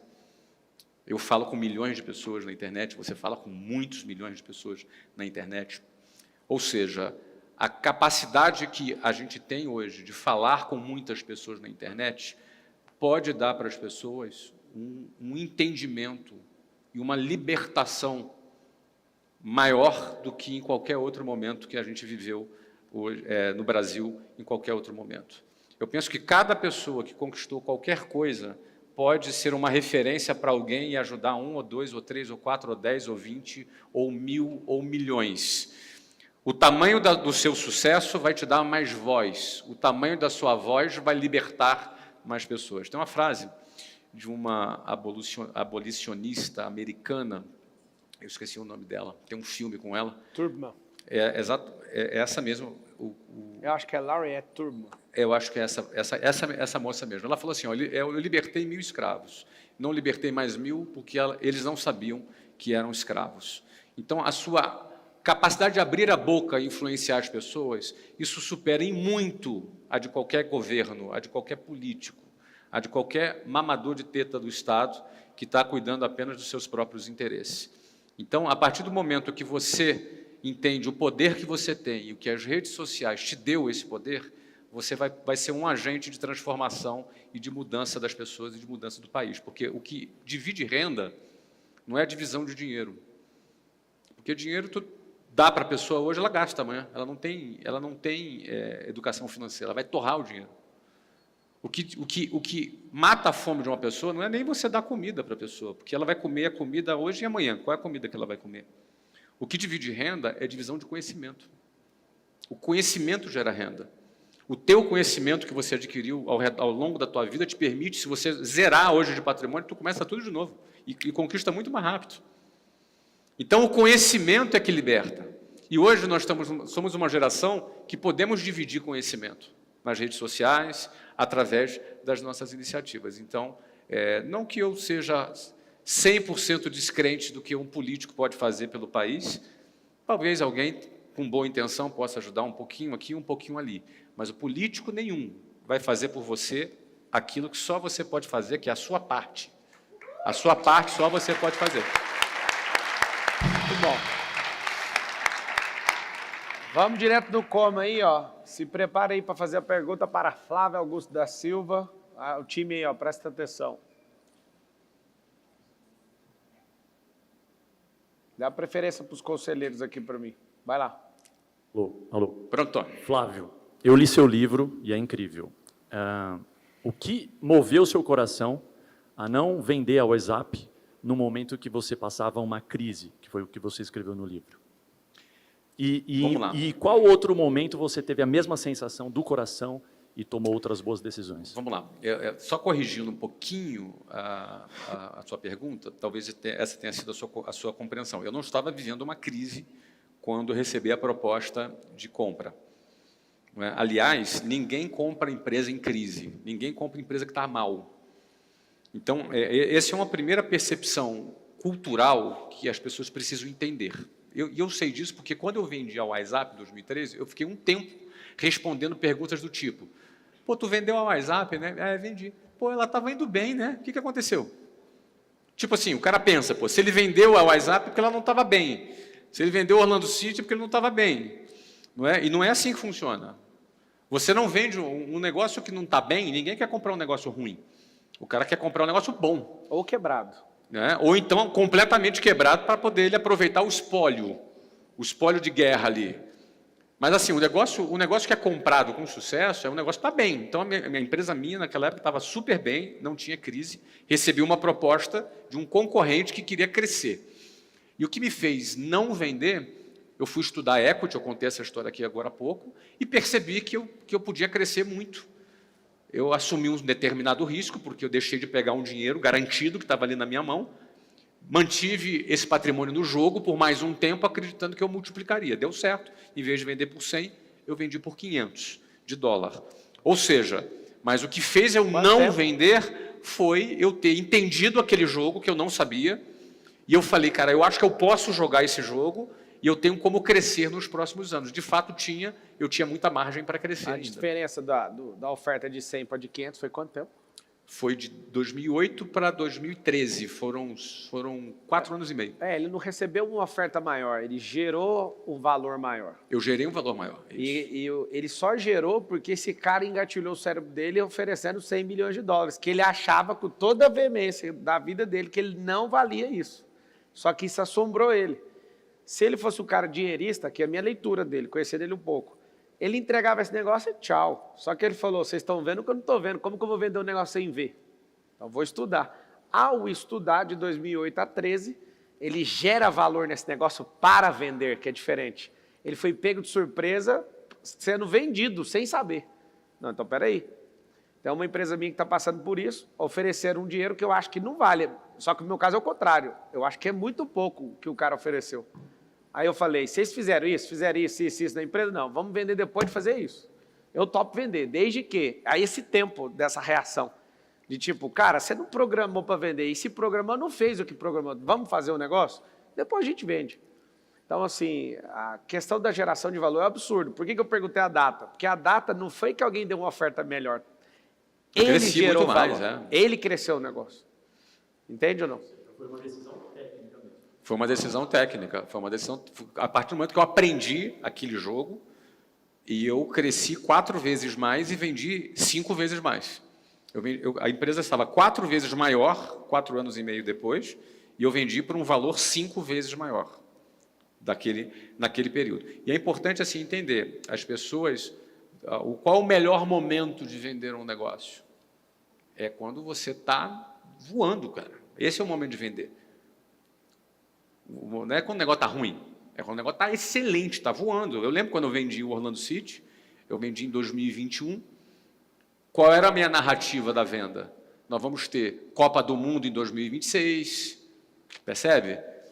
Tem aí grandes contratações para vir. Eu participei das discussões da contratação do Messi lá nos Estados Unidos. Eu já sabia dessa informação. Olha, vem contratações grandiosas, vai ter Copa América, tem contrato com a Apple.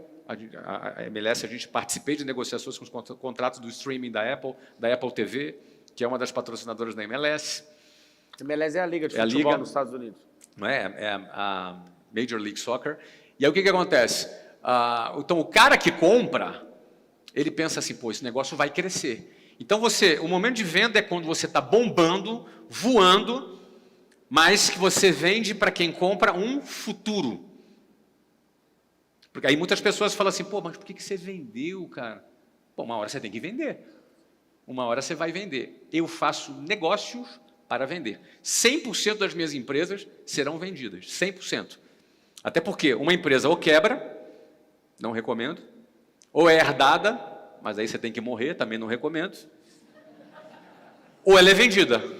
Só tem esses 3 possíveis destinos para uma empresa. Ou ela pode ser doada. Doada, pode ser doada também. Eu já doei para não ter que fechar. É isso.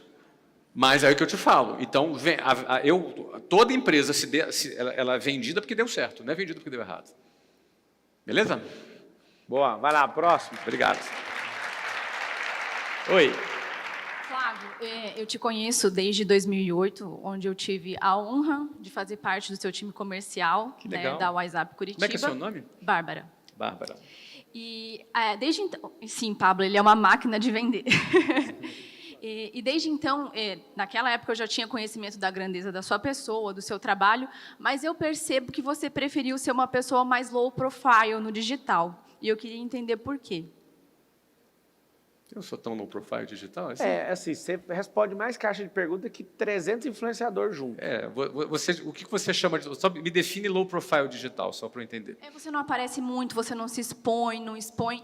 A gente tinha muito golden tips naquela época. Certo. E eram golden tips valiosíssimas que você poderia estar dando no seu Instagram. E eu percebo que é mais caixinha de pergunta mesmo, você não se expõe muito. Entendi. Olha, eu estou na internet desde 2010.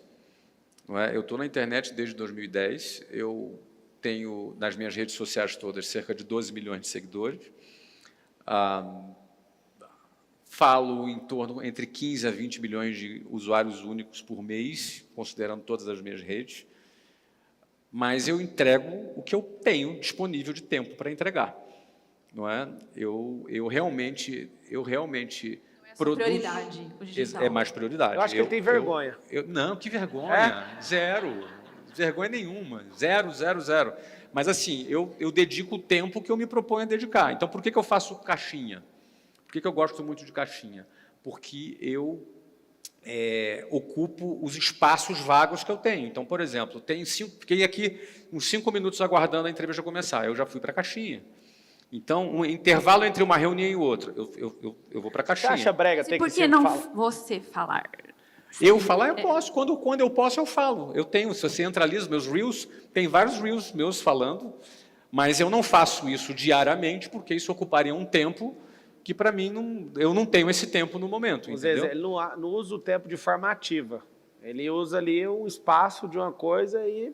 Que eram muito boas e assim seria uma honra poder ter você também nos stories entregando o seu conteúdo. Que bom. Então, clica no link. Eu tenho várias atividades, né? Então, entre essas atividades eu faço, né? Clica no link. Tem um link aqui que você vai receber na sua casa. É isso aí, valeu. Às vezes um cara igual o Flávio, ele é mais reservado. É o estilo dele. Mas ele mudou muito. Ele está nos palcos, igual sertanejo, show para todo lado. Ele mudou muito. A gente fez esse ano 27, a gente falou quase 80 mil pessoas, 27 apresentações no Brasil, com a Trinca. Então, esse ano foi um ano que eu fiz bastante coisa mesmo. Queria te perguntar uma coisa, que você uma vez tirou onda comigo e agora você vai ter que responder sobre isso. Eu já sei o que você vai falar.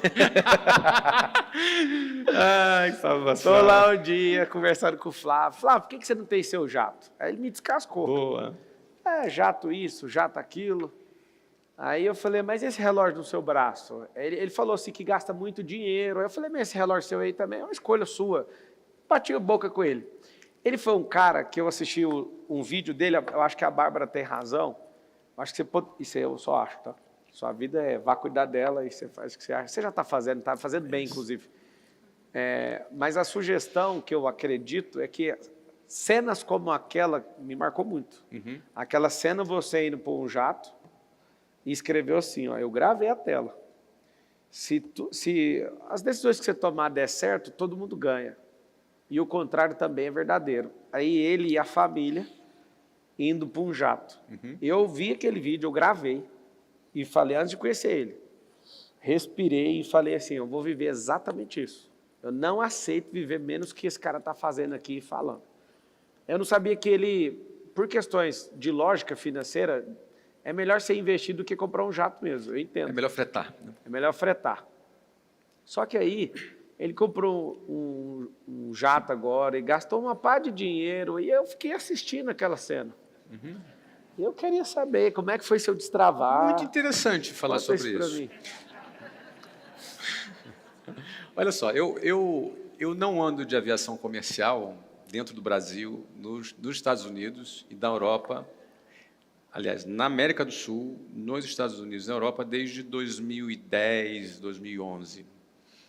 Eu tenho alguns marcos na minha vida. Eu lembro que foi em 1990, eu fui num churrasco na casa de um tio, e a Luciana foi encontrar comigo em Copacabana. A gente namorava e a gente foi nesse churrasco. Então, a gente saiu de lá 11 horas da manhã para esse churrasco. E aí fomos para a Avenida Atlântica, esperar um ônibus. A Avenida Atlântica é aquela rua da praia em Copacabana, pegar um ônibus. E a gente esperou meia hora, 40 minutos, 1 hora, e aquele ônibus não chegava, 1 hora e meia a gente esperando, já com fome.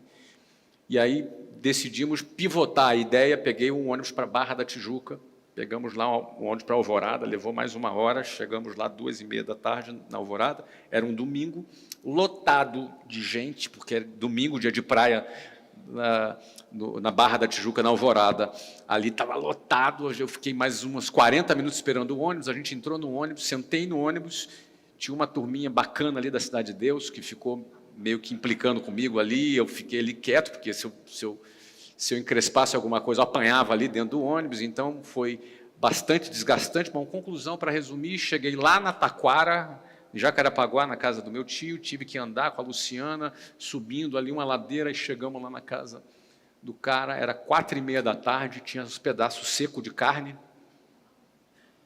e aquele dia eu falei, nunca mais na minha vida eu entro no ônibus. Nesse dia. Nunca mais na minha vida eu vou entrar num ônibus. Esse dia eu voltei para casa, de carona, com esse meu tio. No dia seguinte, eu comprei um carro. Pendurado, um Passat. Comprei um Passat 86, não era álcool não, era gasolina, era um Passat Responsa, um Passat Pointer, era um negócio bacana na época. Os mais velhos vão lembrar aí, né? E, cara, pendurado, não tinha dinheiro. Tinha outro problema, não sabia dirigir. Também não sabia dirigir. E aí fui aprender a dirigir. Eu só falei o seguinte, eu não ando mais de ônibus. Até eu aprender a dirigir aquele carro, eu só andei de táxi, eu não andei mais de ônibus, nunca mais na minha vida eu andei de ônibus. Um dia, em 2010, eu falei, não entro mais num avião comercial. Não entro mais. Então, a partir daquele dia, só fazia voo comercial em voos intercontinentais. Estados Unidos, Brasil, Brasil, Europa. Não é? Ou seja, eu tenho aí quase 14 anos de aviação executiva. A partir de 2015 foi quando eu comecei a pensar em comprar avião. E aí eu fiz conta, eu sou um cara muito lógico, e fiz a conta que eu continuar fretando todas as vezes que eu queria, era muito mais em conta do que eu comprar. Porque quando você compra, você tem um custo de capital. Ou seja, você vai comprar um avião, 15 milhões de dólares.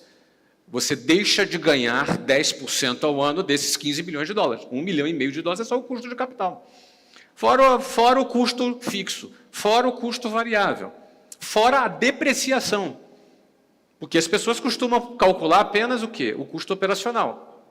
Eu sou bom de matemática, eu calculo também o custo de capital. Só tem uma coisa do avião, que ele é bem comprado, ele vai valorizar sempre, principalmente no Brasil, né? Ele não para de valorizar. Depende, por causa aqui da pandemia, né? A pandemia foi um ponto fora da curva. Não é? A pandemia foi um ponto fora... Mas antes dele, toda a aviação, eu não voo há mais tempo que você, mas virei aviador nisso, eu não vi uma curva de 2008 para cá, avião desvalorizando. Talvez uma compra mal feita. Uma compra bem feita, só assim, ó, só a valorização. Claro que tem a depreciação do motor e tudo.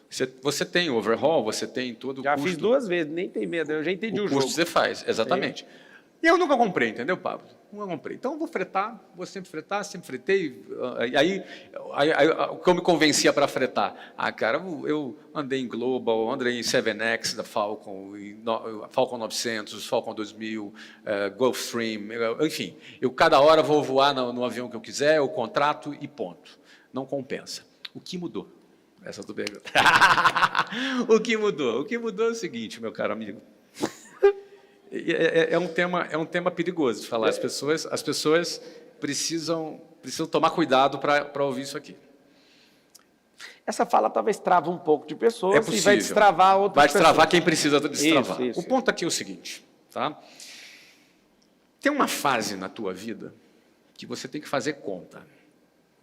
Você vai fazer conta. Tem uma fase na sua vida que você precisa... Por exemplo, numa determinada fase da vida, é melhor o cara alugar um apartamento do que ele comprar. Porque ele imobilizar dinheiro, aquele dinheiro pode ser muito mais aplicado num negócio e ele multiplicar muito mais do que ele preso dentro de um avião. De um apartamento. Tá? Então, tem uma fase na sua vida que é assim, que você precisa fazer um cálculo para ver qual é a atitude que tu vai ter para que você gere mais riqueza e esse acúmulo de riqueza. Só que tem um ponto. Esse acúmulo de riqueza é para quê? Para que serve esse acúmulo de riqueza? Para que é? Acúmulo de riqueza é para quê? Número 1, para você beneficiar a sua família. Você trabalha pelo teu filho, pela sua mulher, pelo seu filho, pela sua família. Então, você tem que equacionar o que eu quero deixar para o meu filho. Eu quero deixar o suficiente para ele ter uma vida boa, mas que ele precise trabalhar. Que ele não fique um parasita de herança. Então, eu vou ter um planejamento sucessório. Então, parte da riqueza que tu constrói é para um planejamento sucessório. Outra parte da riqueza que você constrói é para você investir, doar e apoiar causas que você acredita. Eu estou falando o meu método, tá? Não sou dono da verdade. Então, eu pretendo investir, doar, gastar minha riqueza com causas que eu acredito. Podem ser causas sociais, podem ser causas espirituais, podem ser causas de qualquer natureza que faça parte daquilo que você acredita. Então, um segundo pedaço da riqueza que eu construo é para apoiar aquilo que eu acredito, para a humanidade, para o legado que eu quero. E uma terceira parte é para eu desfrutar.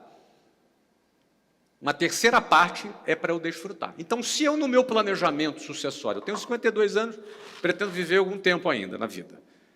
Se eu já tenho equacionado o meu planejamento sucessório para a minha família e já tenho equacionado o que eu estou disposto a investir e doar para causas que eu acredito, todo o restante dessa riqueza que eu construí e continuo construindo, eu ainda não consegui,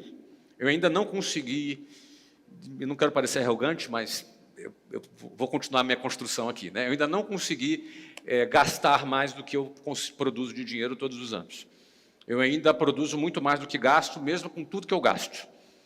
Mas ainda assim, se eu já fiz o meu planejamento sucessório, se eu já fiz o meu planejamento para apoiar ou doar dinheiro para as causas que eu acredito, 100% desse outro dinheiro, se sobrar no dia que eu morrer, é fracasso. O que eu quero dizer é o seguinte.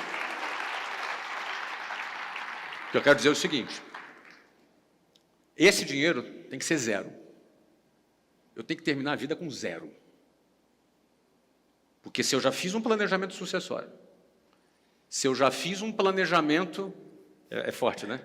Se eu já fiz um planejamento sucessório, se eu já fiz um planejamento de doação para as causas que eu acredito, qualquer dinheiro que sobre na minha conta no dia da minha morte é fracasso, é desfrute que eu não tive. Nesse ponto, o que significa dizer? A partir de uma fase da vida, e tomem cuidado para entender isso que eu estou falando, porque talvez você não, muito provavelmente você não está nessa fase, eu já estou. A partir de uma determinada fase da vida, a meta é terminar com zero. Então isso significa o seguinte, eu preciso transformar toda a riqueza que eu crio em alguma coisa que eu vou desfrutar. Então a partir desse ponto, o cálculo para mim agora não importa. Então eu comprei um avião, mesmo sabendo que se o dinheiro tivesse aplicado e eu estivesse fretando, seria mais barato, porque eu quero me dar ao luxo de ter a exclusividade que eu quero ter a disponibilidade na hora que eu quiser ter, a máquina que eu quiser ter, da maneira que eu quiser ter, custe o que custar. Então, eu entrei numa fase, de um tempo para cá, obrigado, eu entrei numa fase, de um tempo para cá, eu andei adquirindo várias coisas recentemente, que tem a finalidade, que é uma das finalidades que eu tenho na minha vida, que é desfrutar a minha vida ao lado das pessoas que eu amo. Então, agora, essa conta, que sempre foi muito importante para mim numa fase anterior, nessa fase agora, ela não é mais importante. Doeu, mas saiu. Doeu, mas saiu. Eu queria a resposta assim, uns 5 minutos para dar a resposta. Sabe por quê? Porque doeu nele. Ele já tinha o dinheiro. E é por isso que eu estava enchendo o saco aqui. Ele já tinha o dinheiro, mas não tinha a crença. Ele demorou a construir isso aí. Ele já tinha o dinheiro para fazer. Não, mas são fases, cara. Eu sei que é fase. É a fase que você dá o braço a torcer. Não, mas não é dar o braço a torcer. Não, cara, eu sei, por incrível que pareça, cara, quando você tem muita... Sabe aquele cara que junta dinheiro, junta? É importante o cara estar focado no acúmulo, entendeu? A transição do cara que junta para o cara pensar assim, agora o meu objetivo é torrar isso aqui, nossa, a transição é uma mudança muito radical, entendeu? Eu estava lá em Tem um Dallas. livro assim, Morra com Zero. Isso aí está influenciando muita gente. Eu só tenho um cuidado com isso aí, eu acho massa a história do Morra com Zero. Eu só tenho um cuidado que eu quero dar para todo mundo não entrar por um caminho achando que esse caminho é a diversão. Tem um viés, às vezes, comunista de não querer deixar nada para filho, não deixar legado e resolver com isso, ou então doar toda a sua fortuna. Eu tenho pensado diferente, tá? Só mais você ter uma causa que é automatizada e que faz gente prosperar. Eu sou mais você desfrutar a vida desde o começo, mesmo passando dificuldade. Porque depois, tendo muito dinheiro, você vai arrepender de cada coisa que você não fez. Tem um restaurante que eu tive covardia de levar a Carol, e no dia que eu prosperei, falei, vou levar, o restaurante tinha fechado, quebrado. Sabe, só se eu ir lá e montar o mesmo restaurante para dar o prazer para ela. Um dia ela falou, ontem eu entrei de sócio num loteamento do lugar onde ela queria ficar hospedada. Eu nunca tive coragem de ir lá. E tinha o dinheiro, mas não tinha crença.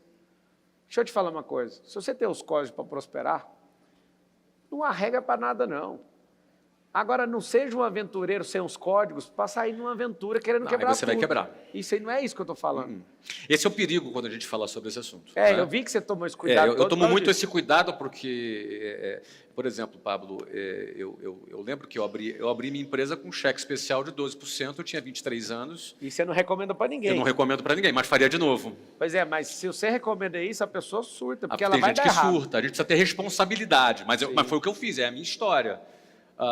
Por exemplo, eu abri a segunda filial no cheque especial em São Paulo. E depois que eu abri a segunda filial no cheque especial, eu comprei um apartamento do cheque especial também. Aí viciou. E aí o que acontece? Não, aí depois eu, paguei geral. Eu me garantia. Vai fazer isso sem se garantir. Vai fazer isso sem vender. Eu gerava receita. Eu para contar esse tipo de situação, eu tenho muito cuidado. Por quê? Porque às vezes o cara ouve a gente falando aqui, cara, já sei, cheque especial. Aí se ferra. Você entendeu? Então tem que tomar muito cuidado. Você tem que ter a ferramenta. Eu fui um cara que cresci muito rápido, com 23, 24, 25, muito rápido. Entendeu? Mas eu tinha a ferramenta. Eu tinha uma máquina de geração de receita, de venda. Sempre foi a minha fortaleza, entendeu? Então tem que tomar muito cuidado com com esse ponto. Agora, sempre fui também muito matemático, né? Não faça uma dívida que essa dívida não se paga automaticamente ou não te obriga a trabalhar a ponto da energia que você está gerando com essa obrigação pagar essa conta automaticamente. Ou é você produzindo, uma tecnologia produzindo, ou um grupo de pessoas produzindo. Nunca faça isso. Mas o recado que eu dou, sendo alguém que aprendeu muito com o cara que está sentado aqui do lado, é que às vezes não precisa demorar tanto assim. Porque meu filho quer que eu compre um carro. Sabe qual conta que eu falo para ele? Ele quer uma Bugatti Chiron. Eu falo para ele, esse dinheiro no banco, por ano, é milhões. Então não faz sentido. Aí ele falou assim, mas tudo que você fala que você vai fazer, você faz. É só você querer fazer. O dinheiro é o de menos. E na cabeça dele, ele é treinado a pensar assim. Só que eu penso, o que eu vou ganhar de idade com isso? O que eu vou mostrar para o mundo? Eu vou ficar parecendo um jogador de futebol? Daqui uns dias vocês vão ver, eu vou lá e compro e vai dar tudo certo. Só que essa tem que ter uma lógica. Eu acho tem que ter lógica, propósito. tem né? que ter propósito. Tem que ter propósito. Eu acredito que esse negócio de você viajar muito, acho que você equacionou isso. Equacionei. Porque você fez 27 viagens assim, mais outras que você vai fazendo e tudo. Por que é interessante ouvir isso? A minha decisão é, não pego mais filho em Guarulhos. Acabou. Você sabe o que me fez comprar meu jato? Foi um dia estar com a minha família e os meus filhos pequenos em Guarulhos. E aí eles falaram, senhor, nós erramos aqui sua passagem, agora você vai decolar lá de Congonhas. E como é que é? Eu vou entrar no avião aqui, você vai transferir para lá? Não, você vai de táxi. Aí eu fui, aí vocês falam, cara, vocês são frescos, o problema dele foi ônibus, o seu é táxi. É o dia da revolta. É o dia que você fala assim, ó, daqui para frente eu não vou fazer isso mais. O dia que você foi CLT, não foi também? Não, eu nunca tive carteira assinada. Nunca teve esse prazer? Não, nunca tive esse prazer. Eu tive, fiquei 13 anos com esse negócio. Eu fiquei 4 anos numa empresa, mas foi por fora mesmo. Foi por fora. O dia da revolta você fala, eu vou. Você sabia que o dia da revolta de alguns aqui é fechar o negócio que tem? Tem gente aqui que está esperando o negócio dar certo. Esse negócio não vai dar certo, ele tem que ser fechado. Sua cabeça tem que mudar para você falar, não tem um apego emocional a negócio. Tem gente que insiste no modelo de negócio errado. Já teve aula aqui hoje. Agora, o grande lance é o seguinte, está cumprindo seu propósito? Está transbordando na vida dos outros? Sua vida está valendo a pena? Essa é uma grande questão que eu faço de pergunta para todo mundo que está assistindo. E eu quero te perguntar algo, Flávio. O que você sugere para as pessoas que assistiram isso aqui? Talvez o Marçal Talks aí mais longo. O que você sugere para a pessoa, na hora que ela desligar essa TV ou desligar esse computador, o que é um passo prático de alguém tão resoluto como você, de alguém que gosta de experiência como você? O que você acha que essa pessoa tem que fazer? Ela acabou de desligar isso aqui, qual que é o conselho que você dá para ela? Vou dar 2 conselhos. Não fique só. Não fique só. Manter uma convicção que vai te levar para um resultado acima da média vai exigir que cada pessoa se desconecte do mundinho, né? Da boiada. Ela tem que se desconectar do fluxo comum. E isso não é fácil.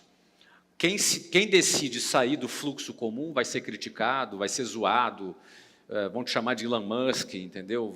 Enfim, o cara vai te zoar, vai dizer que o fulano agora quer ser o Elon Musk, entendeu? Vão te chamar, o cara quer ser empresário, está sendo manipulado pelos gurus da internet, você entendeu? Vai caçoar de você, você entendeu? Então, o que acontece? Você sozinho, muito que provavelmente não vai conseguir, então não fique só. Conselho não fique só.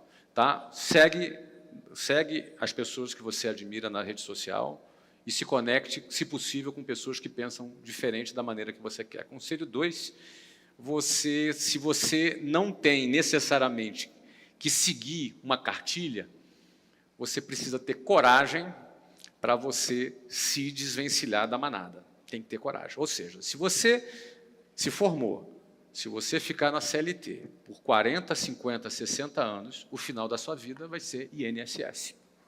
Então, você tem que entender, esse caminho vai dar para você os sonhos que você deseja? Esse caminho vai te dar a recompensa que você acha que você merece? Se a resposta é sim, segue aí. Se a resposta é não, você precisa fazer alguma coisa. Tem que ter o dia da revolta. Você precisa tomar uma decisão. Você precisa criar o seu próprio negócio. E aí a ferramenta inicial para criar o próprio negócio é aprender a vender. Você precisa aprender a vender. Se você aprender a vender, você está um passo mais próximo de ter sucesso no seu próprio negócio. Flávio perdeu todo o dinheiro dele. O que ele faz amanhã cedo? Acabou tudo. Assim, Tá bom. Tudo. Então, Crédito, vamos lá. tá devendo, o pau Então, quebrou. Ótimo. Então, vou te fazer uma pergunta antes de responder. Tem o meu Instagram ainda? Perdeu tudo. Perdi o Instagram. Perdeu. Tá bom. Eu já perdi o Instagram, não é tão Eu sei. importante assim, não. Não, eu sei. Não, estou dando um exemplo. Tô dando um exemplo.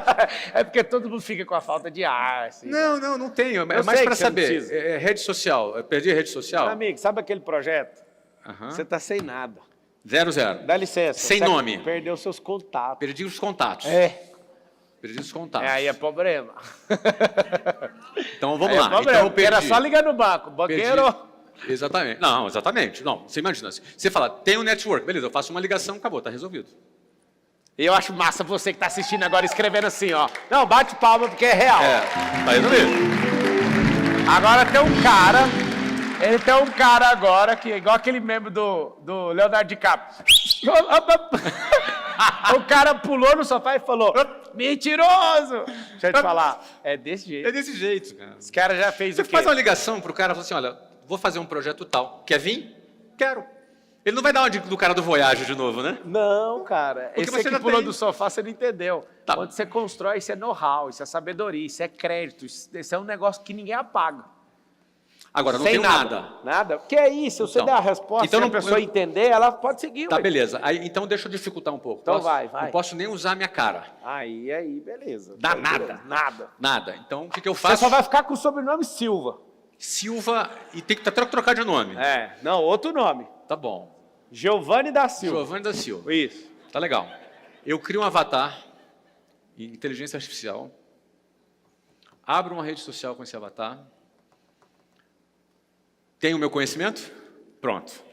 Com todo o conhecimento que eu tenho, esse avatar, eu vou construir esse avatar em cima da inteligência artificial e vou de cara fazer muito rapidamente, quando tiver um público pequeno já faço um curso rápido desse conhecimento que eu sei, que eu tenho, lanço ele e já faço 1 milhão, assim, rápido.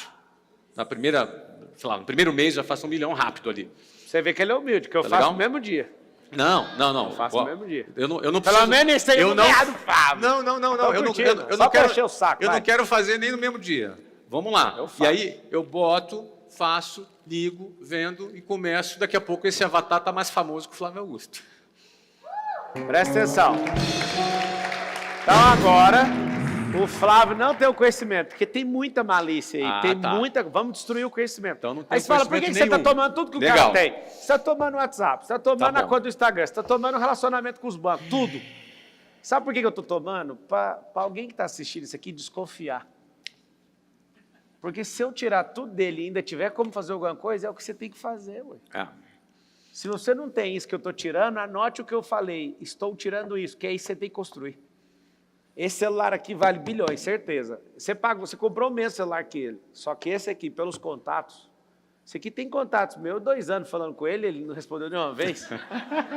Celular é poderosíssimo. Ou seja, você imagina o relacionamento que tem aqui dentro? Agora, você não pode usar seu conhecimento. Vamos supor... Eu perdi o conhecimento. Não, isso é uma questão. Felizmente, você bateu a cabeça, apagou sua memória. Esqueci tudo. Mas você tem suas capacidades cognitivas Tenho e capacidade tudo, cognitiva. sem a sabedoria que você tem. Como começar de novo? Agora eu quero ver algo acontecendo pela primeira vez. Como criar uma saída não podendo usar a saída que você vai engatilhar automaticamente. Perfeito. Que já tem isso treinado na cabeça dele. Você não pode usar ela. É a saída sua, é para fazer essa. Você vai ter que inventar uma agora. Tá. Cara, eu até não vou inventar não, cara, porque tem coisa que não dá para reinventar, nem precisa, né? Você não precisa reinventar a roda, mas o caminho que eu tomaria seria de aprender a vender. Eu iria aprender a vender, usaria a internet. Eu, quando comecei a aprender a vender lá na década de 90, não existia internet. Então, eu fazia um trabalho de call center, entendeu, Pablo? Apesar de você ter falado do call center, porque todo o meu trabalho era por telefone. Não era um call center, mas era tudo como se fosse um call center. Tá né? bom, você ganhou então. Não, imagina, cara. Mas aí o que acontece? Eu aprenderia a vender. Eu começaria com venda. Venda é tudo, cara. Venda é a única maneira de você gerar receita numa empresa é através de venda. Tem alguém, uma pergunta para o cara aí que não sabe nada, que apagou a memória. É um pouco você sabe. Tem como uma pessoa falar que trabalha com alguma coisa que não seja venda? Então, tudo é venda. Até o cara do almoxarifado vende, porque ele vendeu o tempo dele para fazer aquele trabalho, entendeu? Para um cara que está vendendo alguma coisa lá Para o na cara ponta. que está vendendo alguma coisa na ponta. Então, tudo se resume a, no final das contas, uma venda está acontecendo. Ah, eu tenho preguiça de vender, eu tenho vergonha de vender. Meu, cara, tem que mudar. Se você não vende, você vale pouco. O cara que vale muito é o cara que vende muito. Entendeu? Então, eu iria aprender a vender. Meu foco inicial seria aprender a vender. Cara, vender qualquer coisa. Podia vender coisa em marketing de multinível, podia vender produto de porta a porta, vender curso de inglês, vender qualquer coisa. Aprender a vender, atender cliente e aprender a vender. Esse é o primeiro nível, aprender a vender. Segundo nível, aprender a liderar. Eu aprendi a vender. Agora, se eu aprendo a liderar, significa dizer o seguinte, eu posso contratar 2, 3 pessoas e liderar essas 2, 3 pessoas para vender. A liderança é o primeiro degrau da escala. Eu sei fazer alguma coisa. Quer escalar? Aprende a liderar pessoas para fazer essa coisa que você sabe. Esse primeiro degrau da escala é liderança. Terceiro ponto, formar pessoas. Terceiro nível, formar pessoas. Tá? Então, vamos lá. Se eu sei vender, sei liderar. Agora, se eu sei formar líderes, eu estou exponenciando aqui a minha possibilidade de crescimento. Então, para fechar a resposta, eu vou te falar. Aprende a vender, nunca mais você fica pobre. Quem sabe vender, nunca mais fica pobre. Aprendeu a liderar, você vai fazer o teu primeiro milhão e mais alguns milhõezinhos. Porque você aprendeu a vender e aprendeu a liderar, você exponenciou no primeiro nível aqui. Primeiro milhãozinho já vem. Aprendeu a formar líderes, aí pode esperar alguns vários milhões. Se você aplicar isso, inclusive, num bom modelo de negócio voltado para a equity, tem alguma chance de fazer o bilhão também. Tá? Então, é vender, liderar e formar líderes. Uma salva de palmas, instrução. Obrigado! Flávio Augusto da Silva. Como eu tenho mais entrevista, senão eu ia tomar seu tempo aqui com esse chá da tarde, mas o chá acabou. Está quase jantar. Bora fazer o jantar. Vamos embora, jantar, não tem problema. Cara, sabe o que a gente podia fazer? Alguma coisa, não sei se é aberto para todo mundo, mas tipo assim, tem aquelas conversas tipo, o real mesmo, eu te pedindo conselho que eu preciso e você dando a resposta. A gente podia fazer um negócio desse. Fazemos? Não sei se vocês entenderam. Coisa de verdade. Coisa de verdade, eu falando, Flávio, tô com esse problema, o que você acha? Aí o Flávio falar, a gente trocar ideia, é aquele negócio que a festa onde todo mundo leva presente é a melhor festa que eu conheço. Onde você vai lá para pegar, mas você leva presente, todo mundo troca presente. Nunca vi um negócio funcionar tão bem. Eu quero pedir para você dar um recado para toda a humanidade. Você que é um cara experiente, um herói nacional. Eu acredito que o Flávio é um dos heróis nacionais. Vou explicar por quê. Porque começou do jeito que começou, foi exponencializado, aprendeu coisas simples. Ele falou 3 coisas simples que eu acho que todo mundo cai a ficha. Você tem que aprender a vender. Eu gosto de falar que quem não vende não pode comprar o que quer. Então, se você quer comprar alguma coisa, e eu te falo, o desejo de compra seu hoje está relacionado com a sua capacidade de venda. Boa. Eu falo assim, né, para aumentar seu poder de compra, você precisa aumentar seu poder de venda. Ou seja, sensacional. Eu não me recordo, até os meus 27 anos, eu desejar ter qualquer sentido, ou vontade, ou sonho de comprar uma Ferrari. Porque eu não tinha capacidade de venda para poder comprar esse carro. Eu quero te destravar nessa fala. Inclusive, o livro que eu vou te dar chama Os Códigos do Desbloqueio, que eu acho que você está muito bloqueado ainda. Obrigado. É o seguinte. Eu escrevi... Olha, eu vou ler esse livro, vou comprar uma nave espacial. É isso. Ah, garoto! Eu ia falar isso. Sabe o que acontece?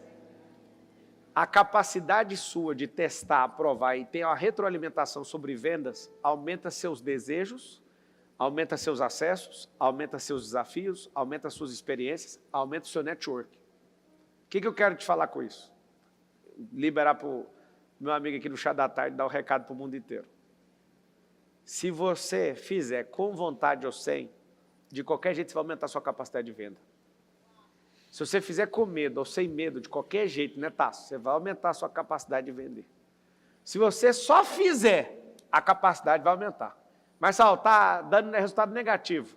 Não existe resultado negativo, existe experiência. Negativo é aquilo que você rotulou como algo que você não está suportando. Porque Deus criou a energia negativa, ela não se isola.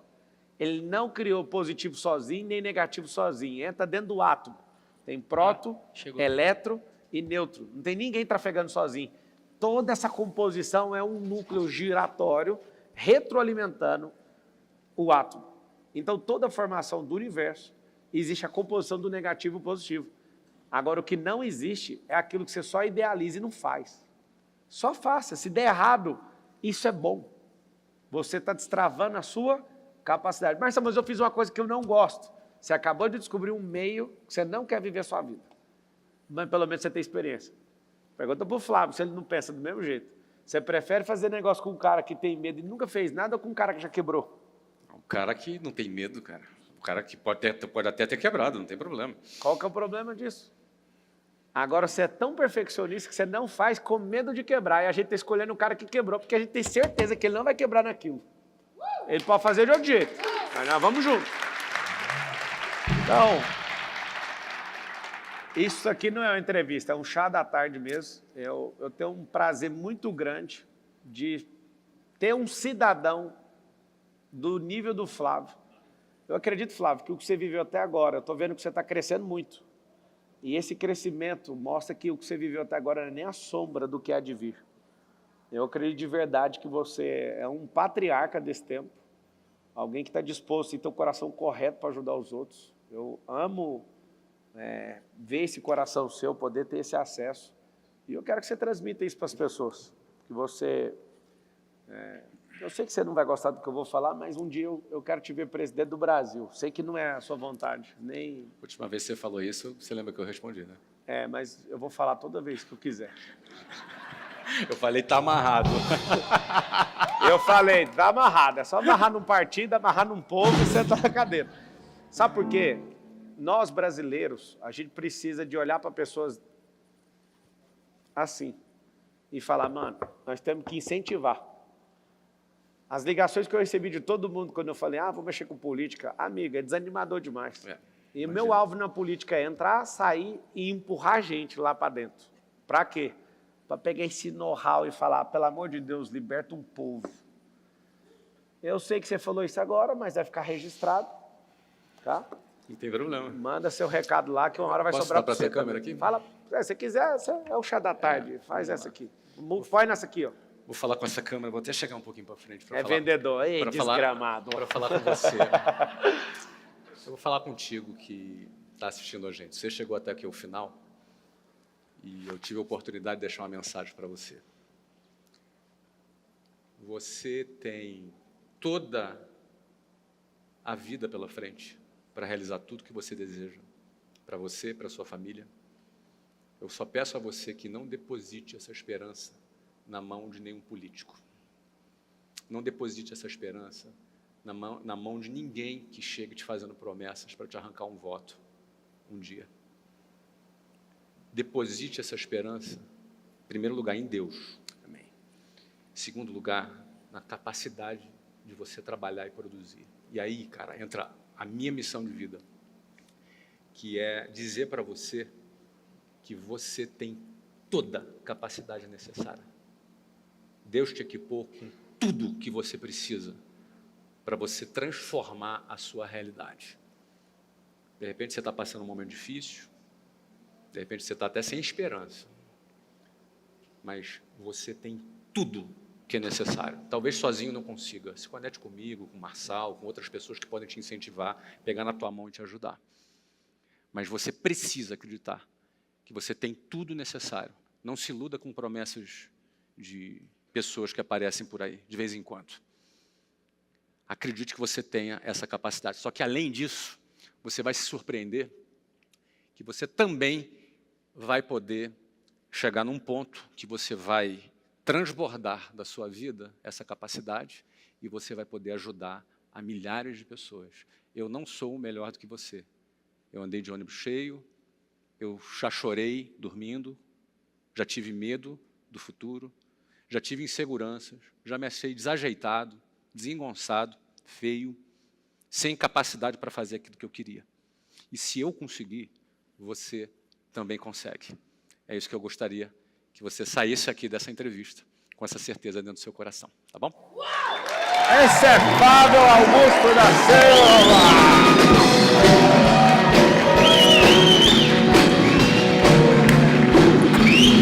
É o cara. Adorei pra você, tá? Tamo junto. Faz uma gracinha aqui, ó. Vamos tirar uma foto. Vamos tirar uma foto. Peraí. É nóis. É nóis, gente.